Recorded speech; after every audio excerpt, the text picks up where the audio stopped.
बंदी छोड़ सतगुरु रामपाल जी परमेश्वर जी की जय हो।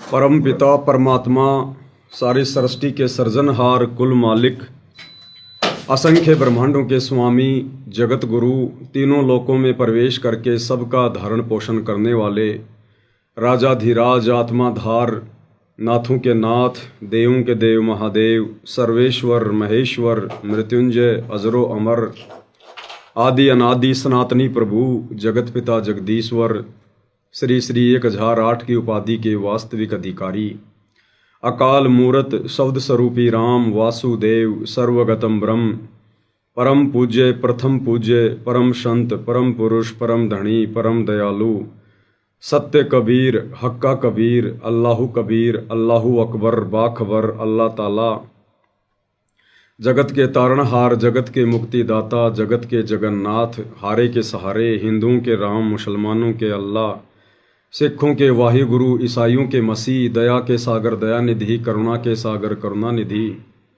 स्वयंभू परिभू संकट मोचन कष्ट हरण मंगल करण दुख भंजन अविगत कबीर निर्विकार निर्विषम परमात्मा अलय अलेख सतगुरु आदि अनादि सतगुरु असली मर्यादा पुरुषोत्तम असली राम असली कृष्ण असली घनश्याम असली मुरारी राजाओं के राजा महाराजाओं के महाराजा शहंशाहों के शहंशाह सम्राटों के सम्राट भगवानों के भगवान अल्लाहों के अल्लाह प्रभुओं के प्रभु मसीहाओं के मसीह सच्चे वाहिगुरु बाबाओं के बाबा पीरों के पीर सेठों के सेठ जगत सेठ सावड़सा सेठ सर्वगुण संपन्न अनंत कोटि कलाओं के स्वामी अनंत कोटि ब्रह्मांडों के नायक योगियों में महायोगी ध्यानियों में महाध्यानी सिद्धों में परम सिद्ध ज्ञानियों में तत्व ज्ञानी ब्रह्म ज्ञानी महाज्ञानी परम ज्ञानी सर्वश्रेष्ठ ज्ञानी विज्ञानी युवा कबीर समर्थ कबीर असमवात अमित ओजा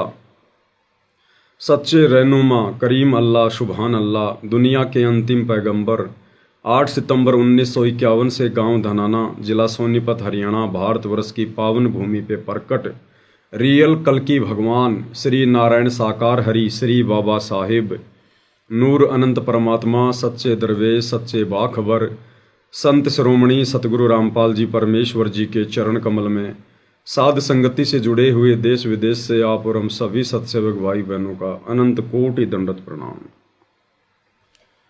सत्साई भाई और बहनों, बहुत बड़ी दया बहुत बड़ी मेहर पूज्य गुरुदेव भगवान की सतगुरु रामपाल जी परमेश्वर जी की,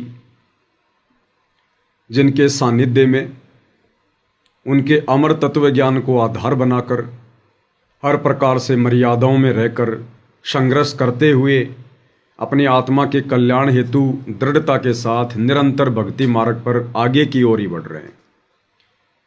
भाई और बहनों, इस वर्तमान घोर कलयुग में ये इतनी बड़ी रजा इस युवा अवस्था में बाल अवस्था में पूर्ण परमेश्वर की भक्ति शास्त्र अनुकूल शत भक्ति, जिस शास्त्र अनुकूल शत भक्ति को करते हुए ब्रह्मा विष्णु महेश भी डरते हैं,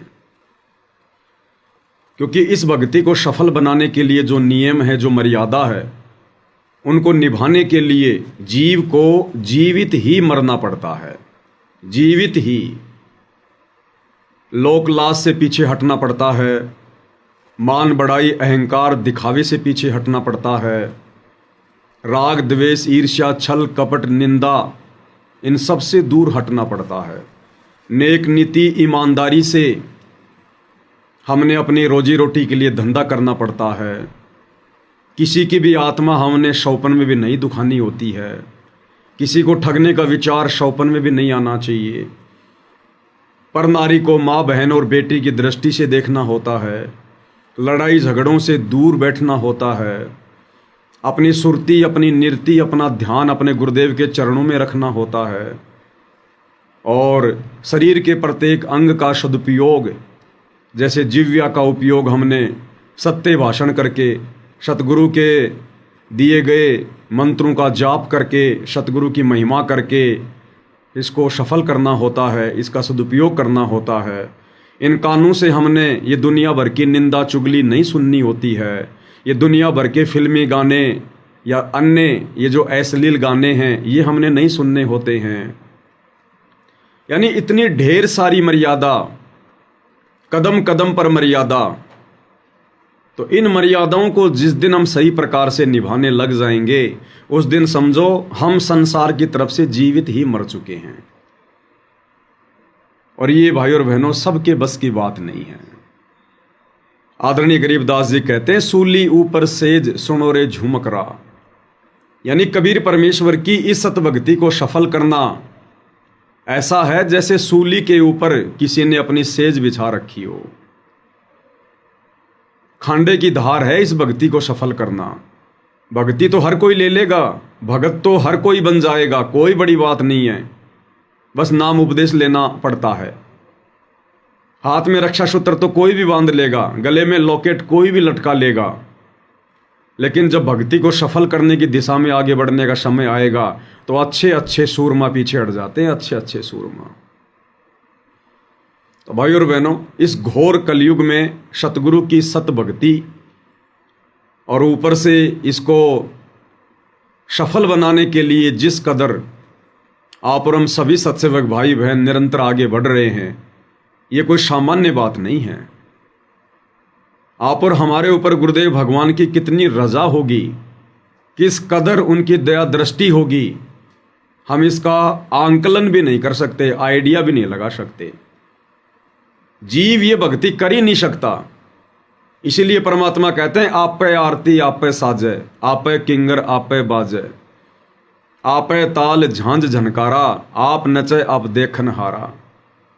ये परमात्मा हमसे भक्ति करवाता है, हर प्रकार से हमें संरक्षण देकर, हमारी सौ इच्छाओं को शांत करके, हमारी ढेरों उन व्यर्थ की कल्पनाओं का मर्दन करके ये सतगुरु हमें भक्ति पर लगाता है और अपनी गोद में उठाकर चलता है। तब भाई और बहनों, इस काल के लोक में एक शब्द सतगुरु की भक्ति का सफल हो पाता है। अन्यथा यहाँ भक्ति करना खांडे की धार है, खांडे की धार। और जब हम जीवात्मा इस भक्ति मार्ग पर आगे बढ़ते हैं तो काल पहले से कहीं अधिक सक्रिय हो जाता है, एक्टिव हो जाता है कि ये आत्माएं इस भक्ति को सफल ना कर लें। क्योंकि ये काल बली भाई और बहनों, ये आलू टमाटर गोभी मटर पनीर नहीं खाता, ये जोटे बकरे मुर्गे नहीं खाता। जो वस्तु खाने का इसको श्राप लगा है, उसके लिए इसने आप और हमें यहाँ पर भेड़ बकरियों की तरह पाल रखा है, जो सतगुरु ने हमें सृष्टि रचना के माध्यम से बताया। हम मनुष्य शरीरधारी आत्माएं, स्त्री या पुरुष, जैसा भी भोजन करते हैं, सात्विक राजसी या तामसी, उसका जो अंश होता है, सूक्ष्म अंश, वो हमारे सूक्ष्म शरीर में जमा होता रहता है। जैसे कोई व्यक्ति शराब पीता है, अब शराब कोई पीने की चीज़ थोड़ी है। परमात्मा कहते हैं ये शराब, ये तमाकू, ये मनुष्य शरीर के अनुसार है ही नहीं। कोई भी व्यक्ति शुरुआत में इसको इतनी आसानी से स्वीकार नहीं करता है। जब पहली बार कोई व्यक्ति तंबाकू सेवन करता है, बीड़ी सिगरेट वगैरह पीता है, तो जिस कदर उसको खांसी आती है, आंखों से पानी गिरता है, उसका बुरा हाल हो जाता है। क्योंकि ये वस्तुएं हमारे शरीर की तासीर के अनुसार नहीं है, हमारे शरीर की प्रकृति के अनुसार नहीं है। शराब पहली बार जब कोई व्यक्ति पीता है तो कैसे नाक को बीच कर और बड़ी मुश्किल से मन मार के एक आध घूंट शराब की लेता है, वो कितनी कड़वी होती है। लेकिन धीरे धीरे ये काल फिर उसको आदी बना देता है। तो ये चीज़ें हमारे शरीर की प्रकृति के अनुसार नहीं है, फिर भी इंसान पी रहा है, खा रहा है। मांस भक्षण, शुरुआत में कोई भी आदमी इतनी आसानी से मांस नहीं खाता, बड़ी घृणा आती है, लेकिन धीरे धीरे आदी हो जाता है। ये जबरदस्ती बाई फोर्स काल करवाता है, क्योंकि काल को यही तो खाने का आदेश मिला हुआ है।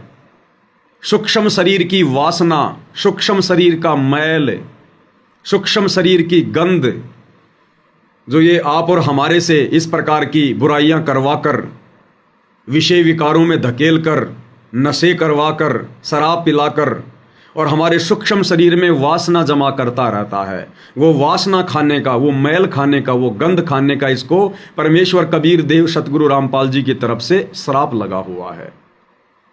तो ये जबरदस्ती करवाता है। और इसी प्रकार भाइयों और बहनों, अब वर्तमान में जो ये भक्ति का पीक टाइम है, प्राइम टाइम है, कलयुग की बिचली पीढ़ी है, सतगुरु दिन रात मेहनत कर रहे हैं। 30 वर्षों से वर्णनीय संघर्ष किया है हमें समझाने के लिए सत्संग करके। तो ये भक्ति का प्राइम टाइम है, कलयुग की बिचली पीढ़ी। और जब इस मार्ग की शुरुआत हुई सन 1994 में, जब कबीर देव ने, सतगुरु रामपाल जी ने अपने यथार्थ 13वें कबीर पंथ की शुरुआत की, उसके बाद से काल पूरी तरह से बौखला गया। इसको चिंता होने लगी कि अब मेरा भोजन मेरे मुख से निकलेगा। तो भाई यहाँ तो आसानी से एक बिल्ली भी अपने भोजन को नहीं छोड़ती है, एक कुत्ता भी अपने भोजन को नहीं छोड़ता है जब उसके दांत तले हो। तो काल इतनी आसानी से कैसे छोड़ेगा आप और हमें? वो तो हर संभव अपने भोजन को बचाएगा, प्रयास करेगा। तो काल सन 1994 से ही एक्टिव है। और जैसे जैसे ये मार्ग आगे बढ़ता गया, काल को उतनी चिंता होने लगी, उतनी फिक्र होने लगी, और हर संभव प्रयास में लगा रहा। आत्माओं को डगमग किया जाए, उनके मन में शंका पैदा की जाए, संदेह पैदा किया जाए, गुरु मर्यादा तुड़वाई जाए, गुरु वचन की अवहेलना करवाई जाए, भक्ति विधिवत ना कर पाए कोई जीव, इसके लिए उसको व्यस्त किया जाए, उसके मन में सौ शंकाएं पैदा की जाए। तो ये अपना प्रयास पूरी तरह से कर रहा है। और अब तो भाइयों और बहनों, वो समय आ गया है जिस समय काल पूरी तरह से बौखलाया हुआ है, विशेषकर सन 2014 से।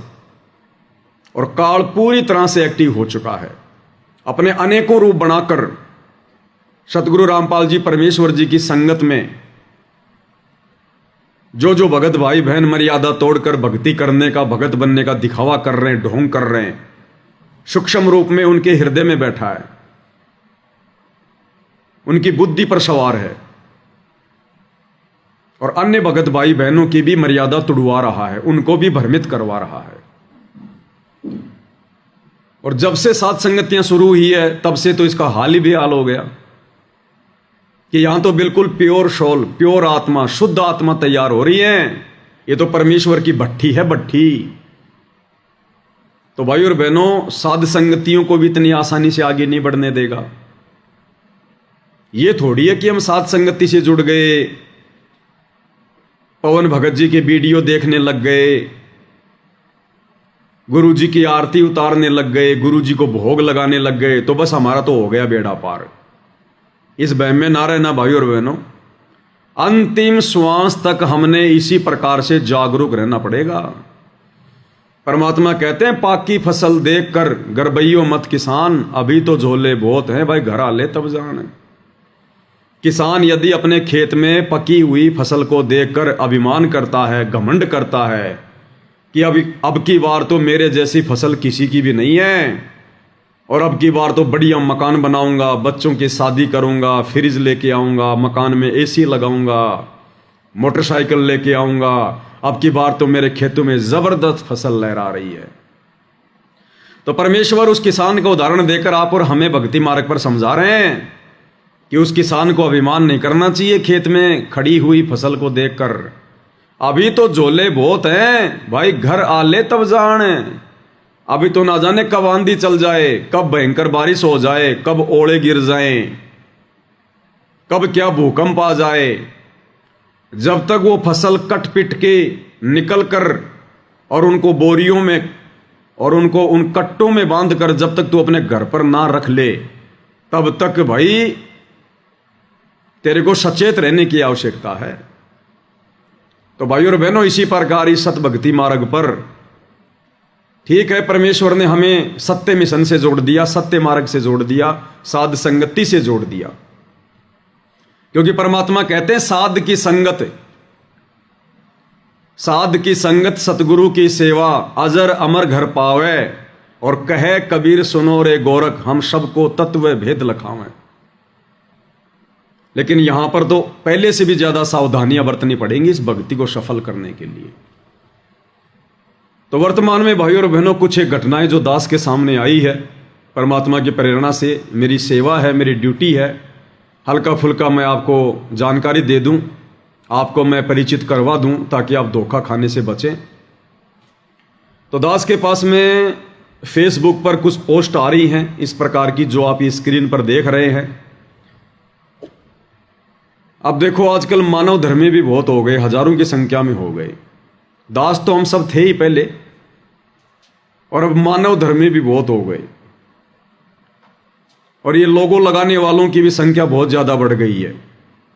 अब पता ही नहीं चल पा रहा कौन मर्यादा में है और कौन मर्यादा में नहीं है, क्योंकि ये काल का लोग है, यहां पर नकलची लोग ज्यादा होते हैं, देखा देखी करने वाले ज्यादा होते हैं। तो दास के पास में इस प्रकार की पोस्ट एक दो भक्तों ने व्हाट्सएप पर भेजी है, और वो कह रहे हैं कि भगत जी, कुछ एक भगत हैं कर्नाटक साइड से, कर्नाटक के बीजापुर बताया कि वहां से कुछ एक भगत हैं जो अपना मनमाना आचरण संगत में फैला रहे हैं, और वो लोग ये कुप्रचार कर रहे हैं कि 8 सितंबर को सतगुरु रामपाल जी हमारे घर पर आएंगे, विमान लेकर आएंगे और हमें सशरीर सतलोक लेकर जाएंगे। और जिन जिन भगत भाई बहनों को सतलोक जाना है, सतलोक नहीं, गलती हो गई मुझ पवन दास की, कान पकड़ के माफी मांगता हूं भाई, अनामी लोक लेकर जाएंगे, डायरेक्ट अनामी लोक, सर्वश्रेष्ठ जगह पर, कि हमें अनामी लोक लेकर जाएंगे सतगुरु रामपाल जी। और जो जो भगत नहीं आएंगे बाद में बहुत पछताएंगे, बहुत रोएंगे, ये मौका फिर बार बार नहीं मिलेगा। तो ये पोस्ट आई मेरे पास में, ये मानव धर्मी राजकुमार दास कौन है, क्योंकि राजकुमार नाम के तो बहुत सारे सत्सेवक भाई बहन होंगे, तो मैं तो किसी को जानता नहीं कि ये कौन से राजकुमार जी हैं। तो इन्होंने ये पोस्ट की है, माया के पुजारी सतलोक जाएगा, यानी जो माया के पुजारी है ना वो तो सतलोक जाएंगे, और रामपाल जी के पुजारी अनामी लोक जाएंगे। और सतगुरु रामपाल जी के भगत कहाँ जाएंगे? अनामी लोक, जहां पर पूर्ण मोक्ष और पूर्ण आनंद है, जहां पर पूर्ण मोक्ष और पूर्ण आनंद है, अनामी लोक में। टट्टू है वहां पर, टट्टू। जैसे गुरुजी यहां कहते हैं ना कि जब संत आता है जब तो कोई पूजता को न्या, और मेरे मरे बाद में यहां पर मेरी मंडी बनाएंगे, यहां पर मेले भरा करेंगे, फेर के मिलेगा, यहां पर टट्टू मिलेगा। तो अनामी लोक में टट्टू है, टट्टू। अकल के अंधो, क्या खाक सत्संग सुने तुम लोगों ने गुरुदेव भगवान के? क्यों अपने नाम के आगे भगत लगा रहे हो, मानव धर्मी लगा रहे हो, सत्सेवक लगा रहे हो?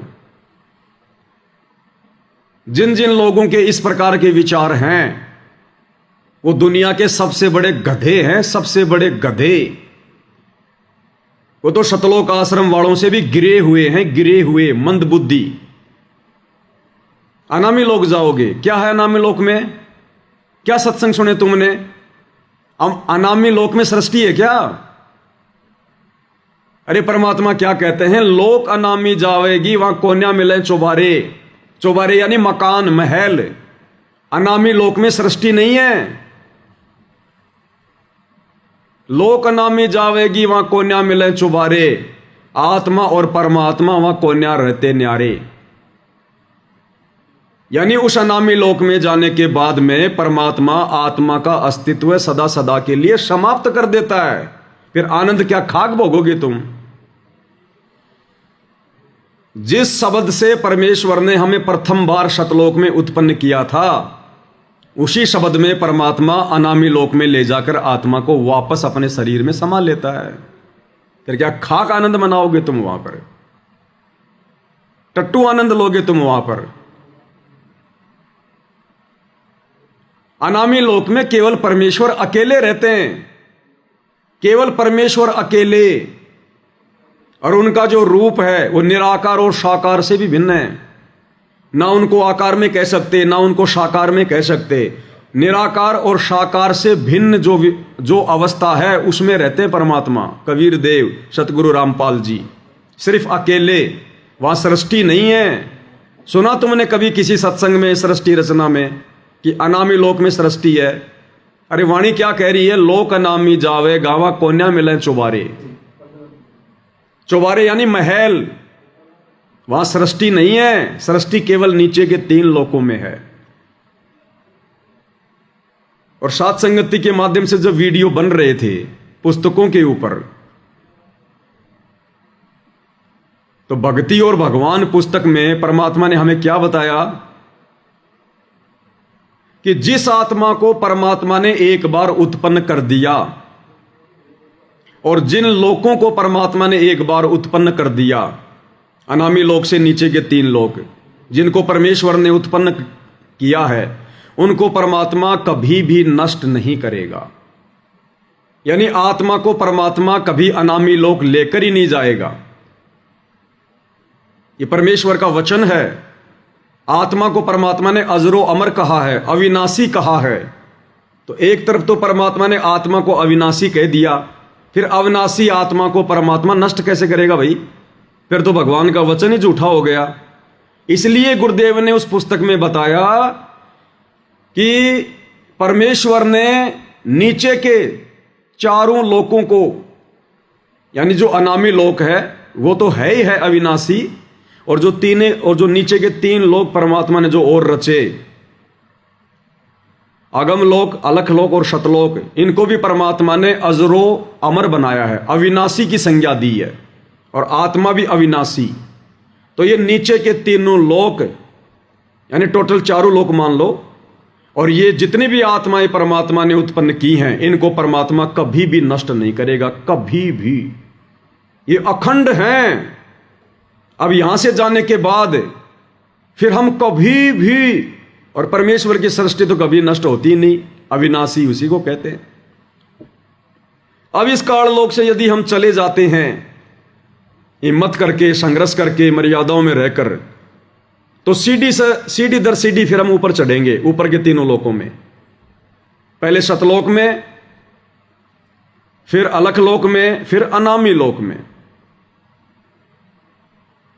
वो लोक परमात्मा कभी भी विनाश में नहीं लेके आएगा, अखंड है वो। और जितनी भी आत्माएं हैं वो भी फिर उन लोकों में रहेंगी, वो दोबारा फिर काल की सृष्टि में भी नहीं आएंगी। क्योंकि यहां हमने कितने दुख भोगे हैं असंख्य युगों से। अब हम सुखी सुख भोगेंगे आगे, सुखी सुख।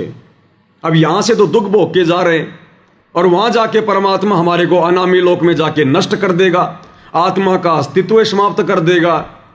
तो क्या सुख भोगा फिर हमने? फिर हमें कैसा पता चलेगा कि गुरुजी जो कहा करते थे वो सत्य है, कि ऊपर इतना सुख है, इतने ठाठ बाट हैं, आत्मा कभी मरती नहीं है, वहां कभी मृत्यु नहीं होती है। तो परमेश्वर अनामी लोक में नहीं, अनामी लोक में तो परमेश्वर स्वयं रहते हैं। अरे जैसे देश का राष्ट्रपति है, और राष्ट्रपति का दिल्ली में राष्ट्रपति भवन है, उस राष्ट्रपति भवन में राष्ट्रपति कभी कोई कॉलोनी बसाता है क्या आम व्यक्तियों के लिए?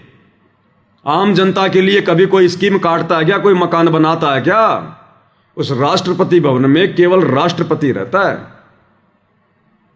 आम लोगों के लिए वहां पर परमानेंट निवास नहीं होता। उसके लिए तो फिर उसने बहुत सारी कॉलोनियां बसा रखी हैं, नगर बसा रखे हैं, स्कीम काट रखी हैं। वहां रहो आराम से, जनता जनता ही होती है, राजा राजा ही होता है। तो अनामी लोक में कोई सृष्टि नहीं है। और ये जो भाई जो भी है, ये जिस प्रकार की ये भ्रमणा संगत में फैला रहा है, ये परमात्मा का घोर अपराधी आदमी है। देखो भाई और बहनों, मैं इसीलिए भगत भाई बहनों की ज्यादा लाइव आकर बढ़ाई नहीं करता, प्रशंसा नहीं करता। अन्यथा मेरे पास तो बहुत फोन आते हैं, बहुत मैसेज आते हैं, भगत जी मेरे साथ ये चमत्कार हो गया, ये हो गया। इसलिए दास ज्यादातर उनका जिक्र नहीं करता है, क्योंकि भाई और बहनों है तो आखिर हम सब जीव, हमारे अंदर हवा बहुत जल्दी भर जाती है। तो जहां तक मेरा आइडिया है, ये बीजापुर के, कर्नाटक के रमेश भगत जी वही हैं जिनके घर पर एक बार साथ संगति हुई थी। वो सिक्योरिटी गार्ड की शायद नौकरी करते थे, और उनकी जगह जब वो साथ संगति में थे तो उनकी जगह उनका रूप बनाकर सतगुरु रामपाल जी भगवान वहां पर उसकी ड्यूटी पे गए। दास ने लाइव आकर भगत भाई बहनों को बताया भी था, तो हो सकता है इस भाई के अंदर मान बढ़ाई समा गई हो और काल प्रेरणा से फिर काल ने अपना खेल खेलना शुरू कर दिया हो, या तो सावधानी हटी, दुर्घटना घटी भाई और बहनों। जीव जीव ही रहेगा, अगर पीव बनने का प्रयास करेगा तो सत्यानाश होगा, सत्यानाश। तो ये व्यक्ति यदि ऐसी गलती कर रहा है और यदि ये वही कर्नाटक के बीजापुर वाला रमेश है जो इस प्रकार की बकवाद संगत में फैला रहा है, तो ये व्यक्ति भाई और बहनों परमात्मा का घोर अपराधी है, दोषी है परमात्मा का। इसने सात संगति से जुड़ने के बाद भी अपना ये मनुष्य जीवन बर्बाद कर दिया। खुद तो नरक में जाएगा जाएगा, अपने परिवार को भी लेकर जाएगा। और कुछ एक मंदबुद्धि भगत मेरे पास में मैसेज भेज रहे हैं कि भगत जी ये क्या सत्य है, भगत जी आप आओगे या नहीं आओगे, भगत जी हमें जाना चाहिए नहीं जाना चाहिए। भाई वो भी गए काम से, वो भी काम से गए। अगर उस रमेश को मान लो अगर गुरुजी ने कुछ दिखाया है, देखो भाई और बहनों परमात्मा समर्थ है, परमात्मा ये नहीं कर सकता वो नहीं कर सकता। अगर कोई इस प्रकार की बातें बोलता है तो गुरुदेव ने उसको मूर्ख बताया। लेकिन परमात्मा की भी कुछ मर्यादाएं हैं, कुछ नियम हैं, कुछ उसके उसूल हैं। उनसे हटकर यदि हम डींग मारेंगे तो वो भक्ति मार्ग में नहीं चलता। फिर परमात्मा तो समर्थ है, कुछ भी कर सकता है, वो तो कहीं से भी किसी को लेकर जा सकता है, नो डाउट। तो जिन जिन भगत भाई बहनों ने शंका व्यक्त की है ना, भगत जी क्या करें, हम जाएं या ना जाएं, हमें जाना चाहिए नहीं जाना चाहिए, तो वो भी भाई और बहनों मजदार में। जो व्यक्ति सात संगति से जुड़ने के बाद भी इन छोटी मोटी घटनाओं का निर्णय स्वयं नहीं कर रहा है, वो भी मंदबुद्धि है, उसकी भी मर्यादा खंडित है। अरे अगर आदेश उस रमेश दास को गुरुदेव ने दिया भी होगा तो तुम क्या वहां पे टट्टू लाने जा रहे हो? जब तुम्हें ले जाना होगा तो परमात्मा तुम्हें भी सूचना भेज देगा। अगर उस रमेश दास को उसके अनुसार गुरुजी ने आकर कहा है कि बेटा 8 सितंबर को तैयार रहना, मैं विमान लेके आऊंगा और तेरे को डायरेक्ट अनामी लोक में लेकर जाऊंगा, तो बाकी क्यों अपने ऐसे तैसी करवा रहे हो? वहां जाकर तुम्हें क्या मिलेगा? तुम्हारे लिए हुआ क्या आदेश है? तुम्हें आदेश दिया गया है क्या?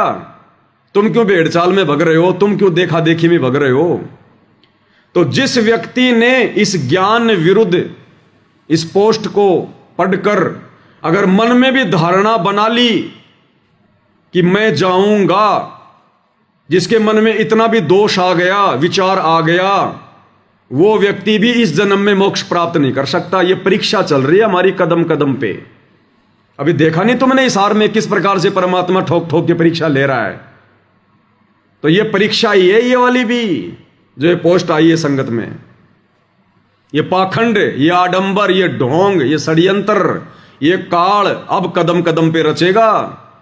दास बहुत पहले कह चुका है भाई और बहनों, अब हम साथ संगति में उस दौर से गुजर रहे हैं, यहां पर जरा भी त्रुटि परमात्मा को पसंद नहीं होगी, जरा भी त्रुटि। और जरूर इस व्यक्ति ने कोई ना कोई गलती करी है, मर्यादा तोड़ी है, और ये काल ने अपना खेल खेला इसके साथ में, काल ने, क्योंकि काल ने भी तो अनामी लोक बना रखा है। अरे काल ने भी तो यहां पर नकली अनामी लोक, नकली अगम लोक, नकली सतलोक बना रखे हैं ना। तो ये काल खेल खेल रहा है उसके साथ में काल, क्योंकि परमात्मा काल को इजाजत दे देगा तो फिर वो अपने बाप का रूप बना लेगा, वैसे नहीं बना सकता। जब उसने अपने भाई जोगजीत का रूप बनाने के लिए भी उसकी आज्ञा मांगी, तो परमात्मा का कैसे बना लेगा? गुरुदेव भगवान का। हाँ, परमात्मा आदेश दे सकते हैं हम भक्तों की परीक्षा के लिए कि देख ले भाई मेरा रूप बना के, या फिर काल हो सकता है अपने रूप में आया हो, किसी और रूप में आया हो, और सतगुरु रामपाल जी भगवान ने उसका रूप चेंज कर दिया हो, अपना रूप बना दिया हो। उस काल को भी दिखाई नहीं दे रहा कि मेरा क्या रूप दिखाई दे रहा है, और भगत को भी वो गुरु जी का रूप दिखाई देगा, क्योंकि समर्थ तो सतगुरु है ना। सतगुरु जो चाहे सो कर ही। भाई ये कदम कदम पे परीक्षा होंगी हमारी, गुरुदेव भगवान कहते हैं सतलोक जाना कोई बच्चों का खेल नहीं है, कोई वो खाला का घर नहीं है, बरवाड़े का बस अड्डा नहीं है जो तुम पकड़ के रिक्शा पहुंच जाओगे। जोटा लगेगा, जोटा जोर लगेगा। अनामी लोक में जाएंगे। इस काल लोक में तो कुकर्मों में तुम सड़े पड़े हो अभी तक, और अनामी लोक जाओगे तुम। पहले सतलोक तो जालो एक बार, अनामी लोग जाएंगे ये सीधे। इतने अच्छे कर्म हो गए तुम्हारे, अनामी लोग जाओगे और क्या करोगे? वहां जाके मिट्टी में मिट्टी मिलना है? क्या करोगे जब भगवान ने मना कर दिया कि अनामी लोक में मैं किसी को लेकर ही नहीं जाता, लेकर ही नहीं जाता किसी को। और कई बार जो परमात्मा ने ये अनामी लोक का जो ये जिक्र किया है, तो गुरुदेव ने बाद में बताया कि अनामी लोक भी सतलोक को कहते हैं। यानी जिसके विषय में कोई कह नहीं सकता, कोई जान नहीं सकता, आज तक किसी ने बताया नहीं, उसको कहते हैं अकय लोक। अब आम भगत तो सोच लेते हैं कि ये जो अकय लोक है ये तो अनामी लोक के लिए है। आज से पहले हमें सतलोक की जानकारी, अगम लोक की जानकारी, अलख लोक की जानकारी दी किसी ने? तो इस काल लोक की सृष्टि में ऊपर के चारों लोक ये अनामी लोक हैं, ये अकय लोक हैं जिनके विषय में कभी कोई कुछ कह नहीं सकता। वहां की सुख सुविधाओं के विषय में कोई वर्णन नहीं कर सकता, इसलिए चारों लोकों को अनामी लोक कहा जाता है, चारों लोकों को अकय लोक कहा जाता है। उनके बारे में पहले कभी किसी ने कुछ कहा ही नहीं, कोई जानता ही नहीं था तो कहेगा क्या, इसलिए उनको अकय लोक कहा जाता है। अब सत्संग तो तुम ध्यान से सुनते नहीं, तो काल तो सिर पर बैठेगा भाई, बकवास तो करवाएगा ना। और जिन जिन भगत भाई बहनों के मन में भी अगर आ चुकी है, अगर मन में भी आ चुकी है कि मैं जाऊंगा, अब भले वो मेरा ये वीडियो देख के वो रुक जाए, लेकिन इस वीडियो को देखने से पहले यदि उसके मन में आ चुका है कि मैं जाऊंगा, वो इस जन्म में सतलोक नहीं जा सकता। लिख लेना भाई, किसी डायरी में नोट कर लेना, इस जन्म में वो दुष्ट आत्मा सत्सेवक होकर भी सतलोक नहीं जाएगा। चाहे कितना नाक रगड़ रगड़ की माफी मांग लेना भगवान से। इस समय हमारी इतनी सी गलती भगवान के दिल को गहरी चोट पहुंचाएगी, गहरी चोट। और जिस मूर्ख ने अपनी नादानी से अपने गुरु को दुखी कर दिया, वो कभी सतलोक जा सकता है? वो तो काल लोक में भी कभी सुख नहीं उठा सकता। वो तो 84 लाख योनियों का अधिकारी है, 84 लाख योनियों का। अरे फिर ये धोखेबाज भगवान हो गया, फिर सतगुरु रामपाल जी तो धोखेबाज हो गया। फिर जो अकेले रमेश दास को आकर कह रहा है कि तुझे सहशरीर सतलोक ले जाके जाऊंगा, बाकी भाई बहनों को बुला लो। भाई ये बाकी भाई बहनों को क्यों बुला रहा है? इसलिए तो बुला रहा होगा ना कि भाई गुरुजी ने कहा होगा भाई सबको बुला ले। तो गुरुजी को डर लग रहा है क्या सबको बताने से? अरे जब गुरुजी तुम्हें बता सकते हैं आकर, तो गुरुजी बाकी भगत भाई बहनों को नहीं बता सकते? जिन जिन को लेकर जाना होगा उनको भी तो गुरु बता सकता है ना। तुम कोई दलाल हो गुरुजी के, एजेंट हो तुम कोई गुरुजी के, जो तुम्हें कहेगा गुरु कि हाँ भाई सबको बुला ले। तो भाई और बहनों, ये काल इस समय सिर पर बैठकर डांस करेगा जिसकी जरा भी मर्यादा टूटी। और इस रमेश दास की अगर ये इस प्रकार की बकवादे कर रहा है तो अवश्य इसने गलती की है, इसकी मर्यादा टूटी हुई है, इसके घर में, इसके घट में काल का प्रवेश है। और ऐसी आत्माओं से भाई और बहनों दूरी बना के रखना, नहीं तो हम अपना मनुष्य जन्म बर्बाद कर देंगे।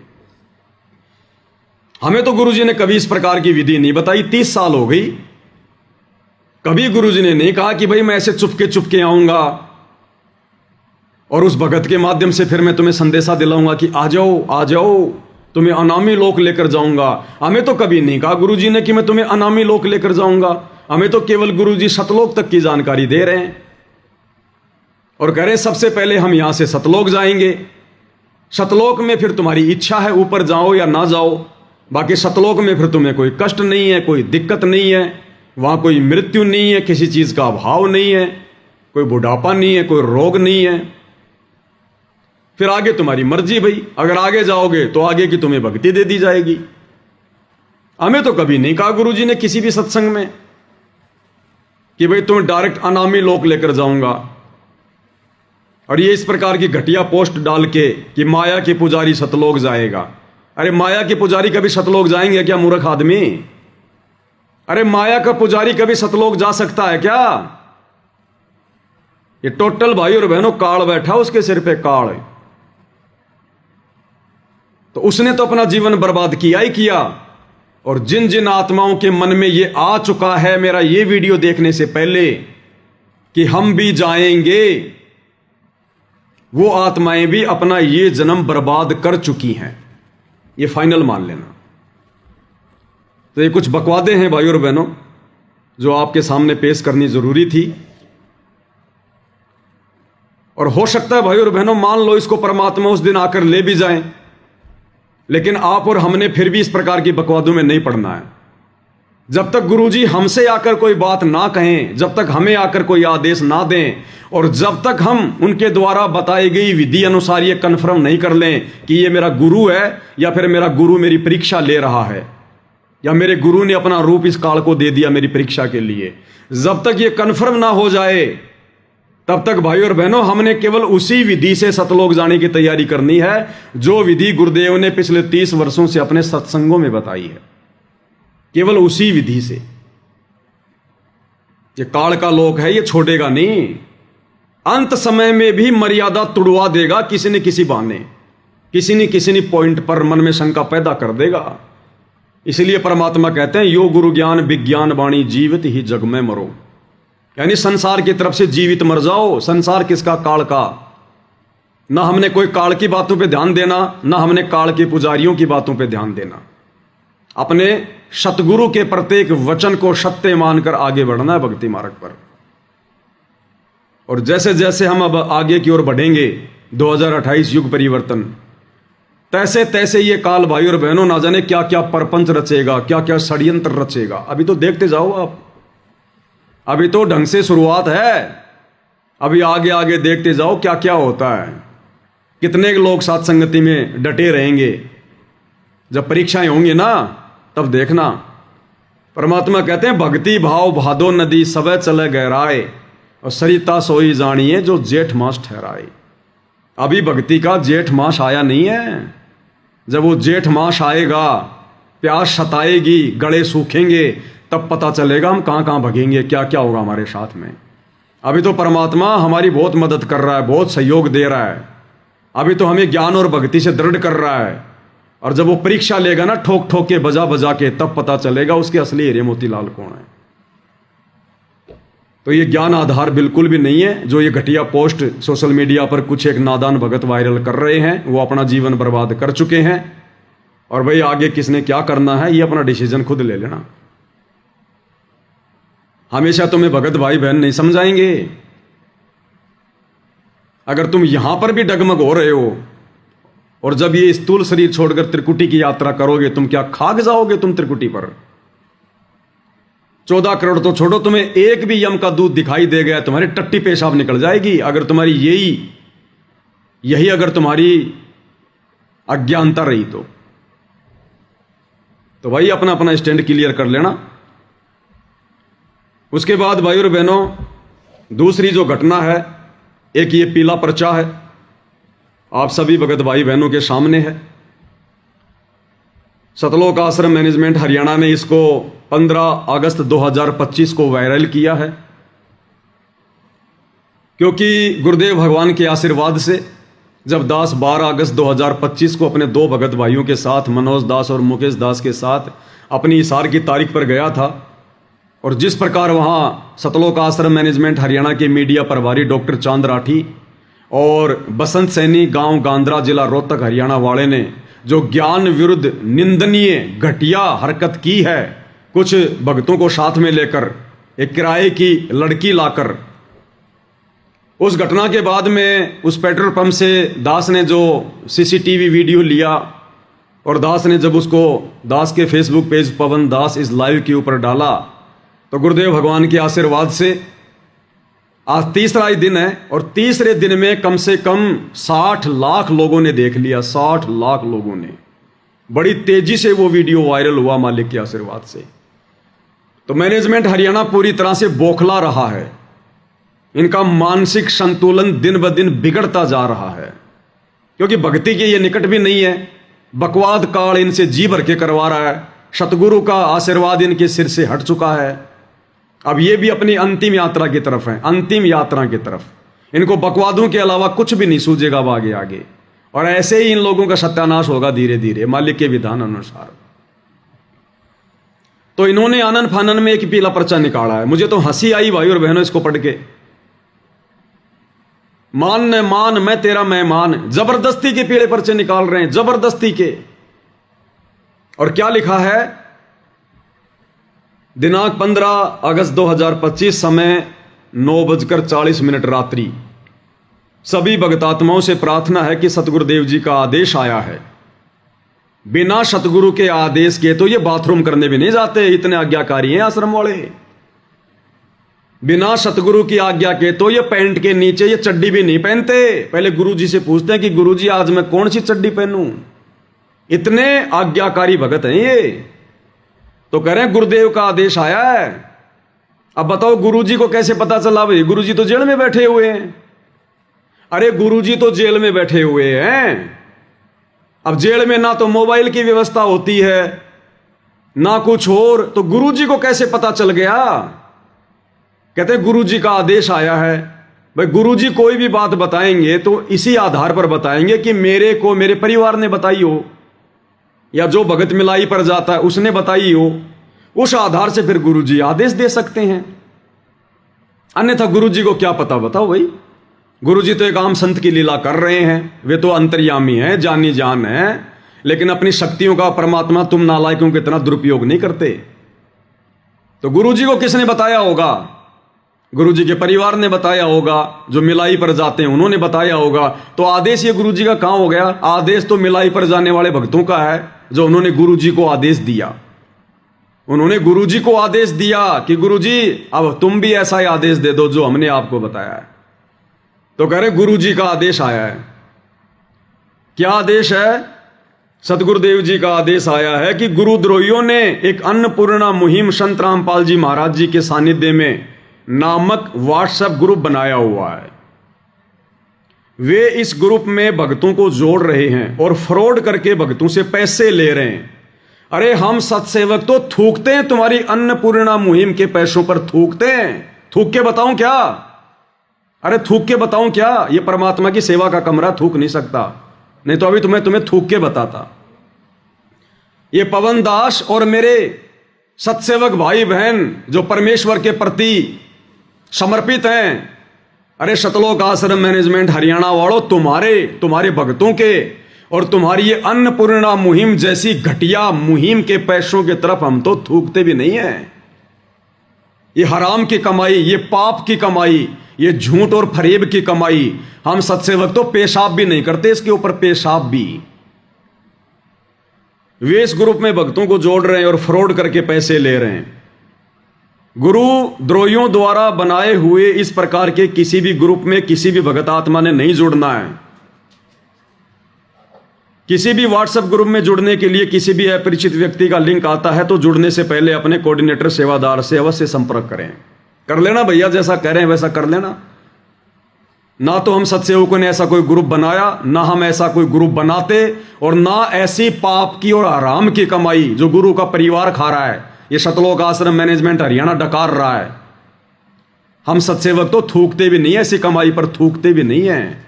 ये पीला पर्चा तो तुम लोगों ने अपनी वो जो है वो इज्जत बचाने के लिए कि अब हम क्या करें, ये वीडियो तो तेजी से वायरल हो गया, ये तो संगत में पहुंच गया, लोग आपस में चर्चाएं कर रहे हैं कि जिन आश्रमों में हम ज्योति पाठ और दान का पैसा दे रहे हैं वहां तो ऐसे ऐसे निकम्मे और कुकर्मी भगत बैठे हैं। हमारा पैसा तो इन कुपात्रों के कुकर्मियों के हाथ में जा रहा है, इनमें तो भगत का एक भी लक्षण नहीं है। ये तो जानवरों की तरह भगतों को मार रहे हैं और कहते हैं हमारे को सार नाम मिल गया, हमारे को सार शब्द मिल गया। अब संगत की आंखें खुल रही हैं, इनके पेट में दर्द हो रहा है, तो इस प्रकार की बकवाद मन गढ़ंत कहानियां लिख लिख कर भेज रहे हैं।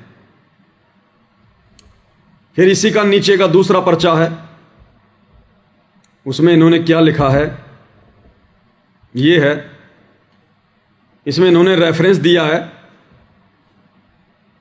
अन्नपूर्णा मुहिम संत रामपाल जी महाराज के सानिध्य में बिना मेहनत के कमाई का सबसे बड़ा रहस्य 100% वैध और सुरक्षित घर पर रहें और इस कंपनी के प्लेटफॉर्म पर हमारे साथ निवेश करें। अपने मासिक वेतन पर निर्भर ना रहें। आपका मासिक वेतन आपको अमीर नहीं बनाएगा। शामिल हो, प्रक्रिया पर भरोसा करें, अपना पैसा यहां निवेश करें, हम पर नहीं।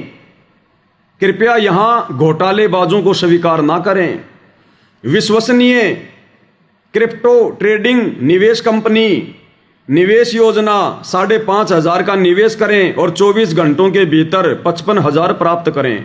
7,500 का निवेश करें और 24 घंटों के भीतर 75,000 कमाएं। हम थूकते हैं भाई ऐसे कमाई पर। इस परमेश्वर के ज्ञान को आधार बनाकर अपनी आत्मा के कल्याण को देखते हुए हम सत्सेवक भाई बहन तो अपनी नौकरियां तक छोड़ने को तैयार हैं कि हमने नहीं करनी ऐसी नौकरी जिस नौकरी में हमारा समय ज्यादा व्यर्थ बर्बाद हो रहा है, हमारे समाज से बर्बाद हो रही है। अरे सत्सेवक भाई बहन तो जो कमा रहे थे उसका भी आधा कर दिया।